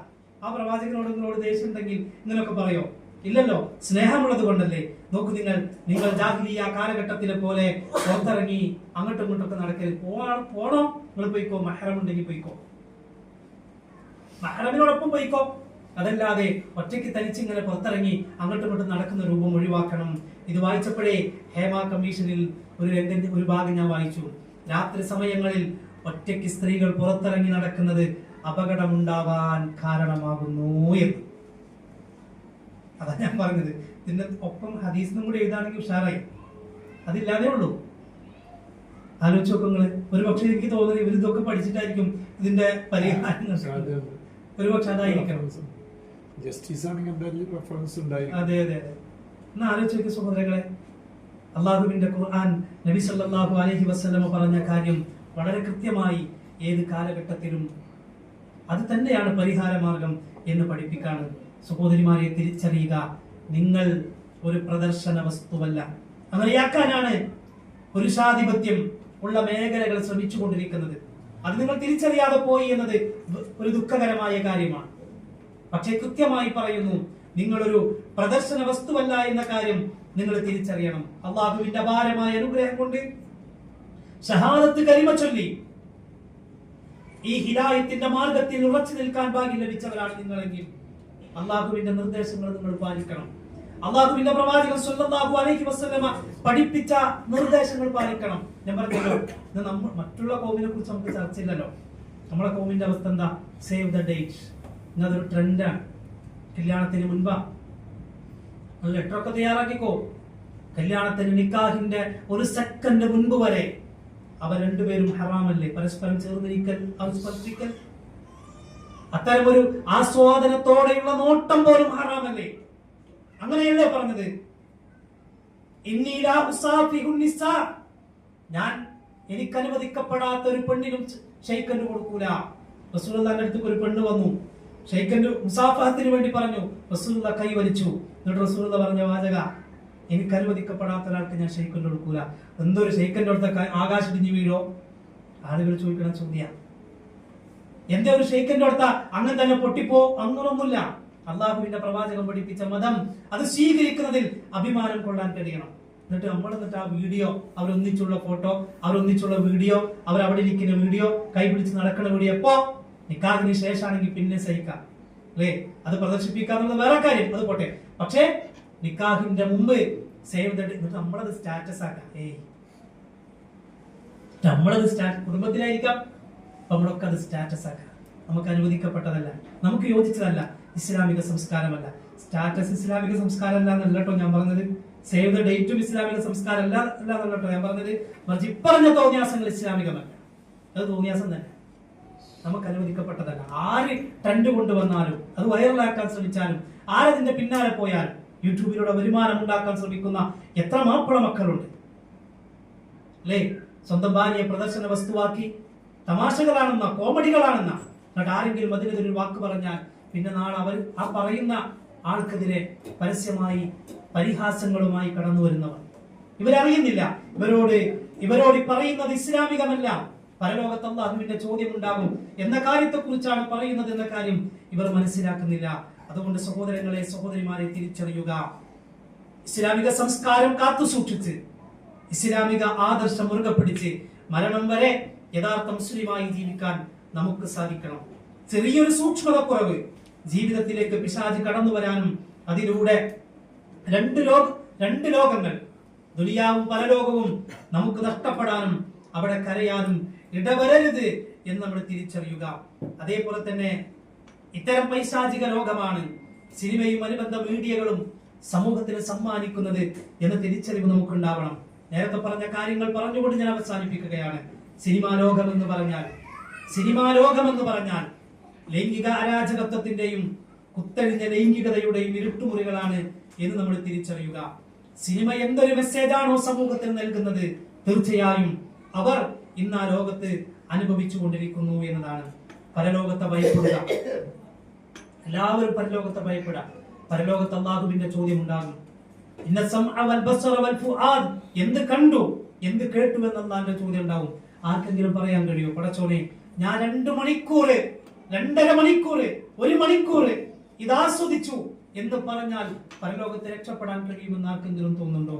അല്ലാഹുവേ, ഹറാമായ ഈ കൊഞ്ചിക്കുഴഞ്ഞുള്ള സംസാരങ്ങൾ എന്റെ കാതുകൊണ്ട് ഞാൻ കേട്ടിട്ടുണ്ട് എന്ന് പറഞ്ഞാൽ പരലോകത്തെ രക്ഷപ്പെടാൻ കഴിയും എന്നൊരാളും വിചാരിക്കേണ്ടതില്ല. പരലോകത്ത് അല്ലാഹുവിന്റെ ശത്രുക്കളെ നരകത്തിലേക്ക് വിളിച്ചു കൊണ്ടുപോകാനായി വിളിച്ചുകൂട്ടുകയും എന്നിട്ട് അവരെ നരകത്തിലേക്ക് ആനയിക്കുകയും ചെയ്യുന്ന ദിവസം, അന്ന് നമ്മുടെ കാതും നമ്മുടെ കണ്ണുകളും നമ്മുടെ മറ്റവയവങ്ങളെല്ലാം നമ്മൾ പ്രവർത്തിച്ചിരുന്ന കാര്യത്തെക്കുറിച്ച് നമുക്കെതിരായി സാക്ഷ്യം വഹിക്കും എന്ന് അല്ലാഹുവിന്റെ ഖുർആൻ പറയാണ്. അന്ന് നമ്മൾ നമ്മുടെ അവയവങ്ങളോട്, തൊലികളോട് ചോദിക്കും, എന്തിനാണ് ഞങ്ങൾക്കെതിരായി നിങ്ങൾ സാക്ഷ്യം പറയുന്നത്? നമ്മുടെ കണ്ണിനോട് നമ്മൾ ചോദിക്കും, നമ്മുടെ കൈകാലുകളോട് നമ്മൾ ചോദിക്കും, നമ്മുടെ തൊലികളോട് നമ്മൾ ചോദിക്കും, എന്തിനാ നീ ഞങ്ങൾക്കെതിരായി സാക്ഷ്യം പറയുന്നത്? പോയാൽ നീയും കൂടി നരകത്തിലുണ്ടാവില്ലേ എന്ന് ചോദിക്കുമ്പോ അവരുടെ മറുപടിയാണ്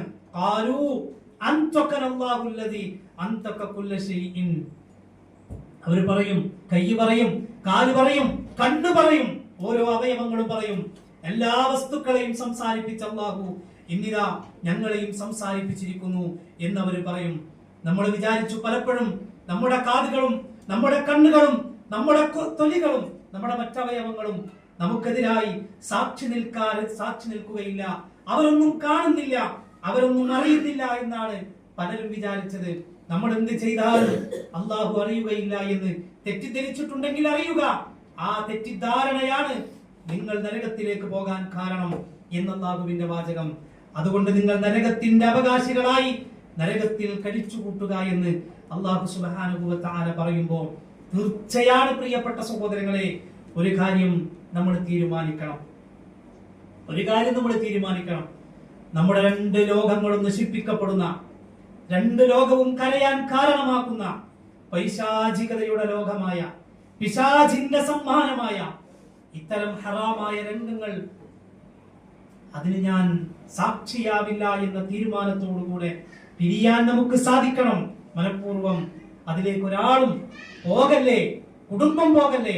കുടുംബത്തിൽ അല്ലാഹുവിന്റെ ബറക്കത്ത് നഷ്ടപ്പെടും, അനുഗ്രഹം നഷ്ടപ്പെടും, കാരുണ്യം നഷ്ടപ്പെടും, കുടുംബ ബന്ധങ്ങൾ തകരും, ദാമ്പത്യ ബന്ധങ്ങളിൽ വിള്ളലുണ്ടാകും എന്ന കാര്യം തിരിച്ചറിയുക. അല്ലാഹു അനുഗ്രഹിക്കുമാറാകട്ടെ. അല്ലാഹു സുബ്ഹാനഹു വ തആല റബ്ബിനെ ഭയപ്പെട്ട് അല്ലാഹുവിന്റെ നിയമനിർദ്ദേശങ്ങൾ പാലിച്ചനുസരിച്ച് ജീവിക്കുന്ന യഥാർത്ഥ മുത്തഖീങ്ങളിൽ, മുഅ്മിനീങ്ങളിൽ നമ്മെ എല്ലാവരെയും ഉൾപ്പെടുത്തി അനുഗ്രഹിക്കുമാറാകട്ടെ. ഉപദേശിച്ച കാര്യങ്ങൾ എനിക്കും കേട്ട കാര്യങ്ങൾ നിങ്ങൾക്ക് ഓരോരുത്തർക്കും മരണം വരെ തഖ്വയോടുകൂടെ ജീവിതത്തിൽ പകർത്തി പുലർത്തി പാലിച്ച് ജീവിതം മുന്നോട്ട് കൊണ്ടുപോകാനുള്ള മഹാസൗഭാഗ്യം തൗഫീഖ് അള്ളാഹു നമുക്കെല്ലാവർക്കും നൽകി അനുഗ്രഹിക്കുമാറാകട്ടെ. റഹ്മാനും റഹീമുമായ നാഥ, ഞങ്ങളുടെ ജീവിതത്തിൽ സംഭവിച്ചു പോയ ഒരുപാട് തിന്മകളുണ്ട്, തെറ്റുകുറ്റങ്ങളുണ്ട്. അറിഞ്ഞു ചെയ്തത്, അറിയാതെ ചെയ്തത്, രഹസ്യമായും പരസ്യമായും സംഭവിച്ചത്, ചെറുതും വലുതുമായും സംഭവിച്ചത്. അള്ളാഹുവേ, ഈ സദസ്സ് വിട്ടുപിരിയും മുൻപായി നീ ഞങ്ങൾക്ക് അതെല്ലാം വിട്ടുപുറത്തു മാപ്പാക്കി നീ ഞങ്ങളെ അനുഗ്രഹിക്കണമേ റഹ്മാനേ. റഹ്മാനും റഹീമുമായ നാഥ, ഞങ്ങളിൽ നിന്ന് മരണപ്പെട്ടു പോയവരുണ്ട്, ഞങ്ങളുടെ മാതാപിതാക്കളുണ്ട്, വല്യപ്പമാരും വല്യമ്മമാരുമുണ്ട്, ഞങ്ങൾക്ക് ഏറ്റവും വേണ്ടപ്പെട്ടവരുണ്ട്. നാഥ, അവർക്ക് നീ മഗ്ഫിറത്തും മർഹമത്തും നൽകി അനുഗ്രഹിക്കണമേ റഹ്മാനേ. നാഥ, അവരുടെ ബർസഖി ജീവിതം നീ സന്തോഷത്തിലാക്കണമേ റഹ്മാനേ. നാഥ, അവർക്ക് നീ സ്വർഗ്ഗം നൽകി ആദരിക്കണേ റഹ്മാനേ. അല്ലാഹുവേ, നാളെ അത്തരം ഒരു ബർസഖി ജീവിതത്തിൽ ഞങ്ങൾ എത്തുമ്പോ ഞങ്ങളുടെ ബർസഖി ജീവിതവും നീ സന്തോഷത്തിലാക്കി തരണമേ റഹ്മാനേ. നാഥ, ജീവിച്ചിരിക്കുന്ന മാതാപിതാക്കളുണ്ട്, രോഗം കൊണ്ടും പ്രായം കൊണ്ടും പ്രയാസപ്പെടുന്നവരുണ്ട്. എല്ലാ അർത്ഥത്തിലും നീ അവർക്ക് സമാധാനം നൽകണേ റഹ്മാനേ. നീ അവർക്ക് ശിഫ നൽകണേ റഹ്മാനേ. നാഥ, അവരെ അനുസരിക്കുന്ന, അവരുടെ തൃപ്തിയോടുകൂടി ജീവിക്കുന്ന നല്ല മക്കളിൽ, സ്വാലിഹീങ്ങളിൽ നീ ഞങ്ങളെ ഉൾപ്പെടുത്തണേ റഹ്മാനേ. അല്ലാഹുവേ, അങ്ങനെയുള്ള സ്വാലിഹീങ്ങളായ മക്കളിൽ ഞങ്ങളുടെ മക്കളെയും ഉൾപ്പെടുത്തി നീ അനുഗ്രഹിക്കണേ റഹ്മാനേ. റഹ്മാനും റഹീമുമായ നാഥ, ഞങ്ങളുടെ മക്കളിലും ഞങ്ങളുടെ ഇണകളിലും മനസ്സിന് സമാധാനവും കണ്ണിന് കുളിർമയും നൽകണ റഹ്മാനേ. എല്ലാവിധ പിശാചിന്റെ ഷർറിൽ നിന്നും ഞങ്ങളെയും ഞങ്ങളുടെ മക്കളെയും കുടുംബത്തെയും നീ കാത്തു സംരക്ഷിക്കണ റഹ്മാനേ. നാഥ, മരണം വരെ തൗഹീദ് അനുസരിച്ച് ജീവിക്കാൻ, 5 നേരം കൃത്യമായി നമസ്കരിക്കുന്നവരിൽ ഉൾപ്പെടാൻ നീ ഞങ്ങൾക്കും ഞങ്ങളുടെ കുടുംബത്തിനും ഞങ്ങളുടെ മക്കൾക്കും ഞങ്ങളുടെ തലമുറകൾക്കും തൗഫീഖ് നൽകണേ റഹ്മാനേ. നാഥ, സാമ്പത്തികമായി, ശാരീരികമായി, മാനസികമായി, കുടുംബപരമായി പ്രയാസങ്ങൾ അനുഭവിക്കുന്നവരുണ്ട്, പരീക്ഷണങ്ങൾ നേരിടുന്നവരുണ്ട്. എല്ലാവരുടെയും എല്ലാ പ്രയാസങ്ങളും മാറ്റി നീ അനുഗ്രഹിക്കണേ റഹ്മാനേ. റഹ്മാനും റഹീമുമായ നാഥ, മരണസമയത്ത് ലാ ഇലാഹ ഇല്ലല്ലാഹ് എന്ന മഹത്തായ കലിമത്ത് തൗഹീദ് ഉച്ചരിച്ചു മരണപ്പെടുന്നവരിൽ ഞങ്ങളെയും ഞങ്ങളുടെ മക്കളെയും കുടുംബത്തെയും ഉൾപ്പെടുത്തി നീ അനുഗ്രഹിക്കണേ റഹ്മാനേ. നാഥ, നാളെ നിന്റെ കോടതിയിൽ ഞങ്ങൾ വന്ന് നിൽക്കുമ്പോ, സൂര്യൻ തലക്കൊരു ചാൺമീതെ കത്തിച്ചൊലിച്ച് നിൽക്കുമ്പോ, 7 വിഭാഗം ആളുകൾക്ക് തണലിട്ട് കൊടുക്കുമ്പോ, അതിന് ഏതെങ്കിലും ഒരു വിഭാഗത്തിലെങ്കിലും അല്ലാഹുവേ ഞങ്ങളെ എല്ലാവരെയും ഞങ്ങളുടെ കുടുംബത്തെയും ഉൾപ്പെടുത്തി നീ അനുഗ്രഹിക്കണേ റഹ്മാനേ. നാഥ, വലതു കൈയിൽ ഗ്രന്ഥം വാങ്ങി സന്തോഷത്തോടുകൂടെ സിറാത്ത് എന്ന പാലത്തിലൂടെ അതിവേഗം നിന്റെ ജന്നാത്തുൽ ഫിർദൗസിൽ പ്രവേശിക്കുന്ന ആ സൗഭാഗ്യവാന്മാരിൽ നീ ഞങ്ങളെ ഉൾപ്പെടുത്തണേ റഹ്മാനേ. നാളെ നിന്റെ സ്വർഗത്തിൽ പ്രവാചകന്മാരോടൊപ്പം, സിദ്ദീഖുകളോടൊപ്പം, ശുഹദാക്കളോടൊപ്പം, സ്വാലിഹുകളോടൊപ്പം സന്തോഷിക്കുന്നവരിൽ നീ ഞങ്ങളെ എല്ലാവരെയും നാഥ ഉൾപ്പെടുത്തണേ റഹ്മാനേ. നാഥ, ഞങ്ങളുടെ ചെലവഴിച്ച ഈ സമയം, ഞങ്ങൾ മനസ്സിലാക്കിയ ഈ സമയം നാളെ പരലോകത്ത് ഞങ്ങളുടെ നന്മയുടെ തുലാസ് കനം കൂടാനുള്ള ഒരു കാരണമായി നീ ഞങ്ങളിൽ നിന്നും സ്വീകരിക്കണേ റഹ്മാനേ. റബ്ബനാ ആതിനാ ഫിദ്ദുനിയ ഹസന വഫിൽ ആഖിറതി ഹസനതൻ വഖിനാ അസാബന്നാർ. റബ്ബനാ ഹബ് ലനാ മിൻ അസ്വാജിനാ വദുർരിയാതിനാ ഖുർറത അഅ്യുൻ വജഅൽനാ ലിൽമുത്തഖീന ഇമാമാ. റബ്ബനാ തഖബ്ബൽ മിന്നാ ഇന്നക അൻതസ് സമീഉൽ അലീം വതുബ് അലൈനാ ഇന്നക അൻതത് തവ്വാബുർ റഹീം. ആമീൻ ആമീൻ ബിറഹ്മതിക യാ അർഹമർ റഹീമീൻ. اللهم صل على محمد وعلى آل محمد والحمد لله رب العالمين. سبحانك اللهم وبحمدك أشهد أن لا إله إلا أنت أستغفرك وأتوب إليك. السلام عليكم ورحمة الله وبركاته.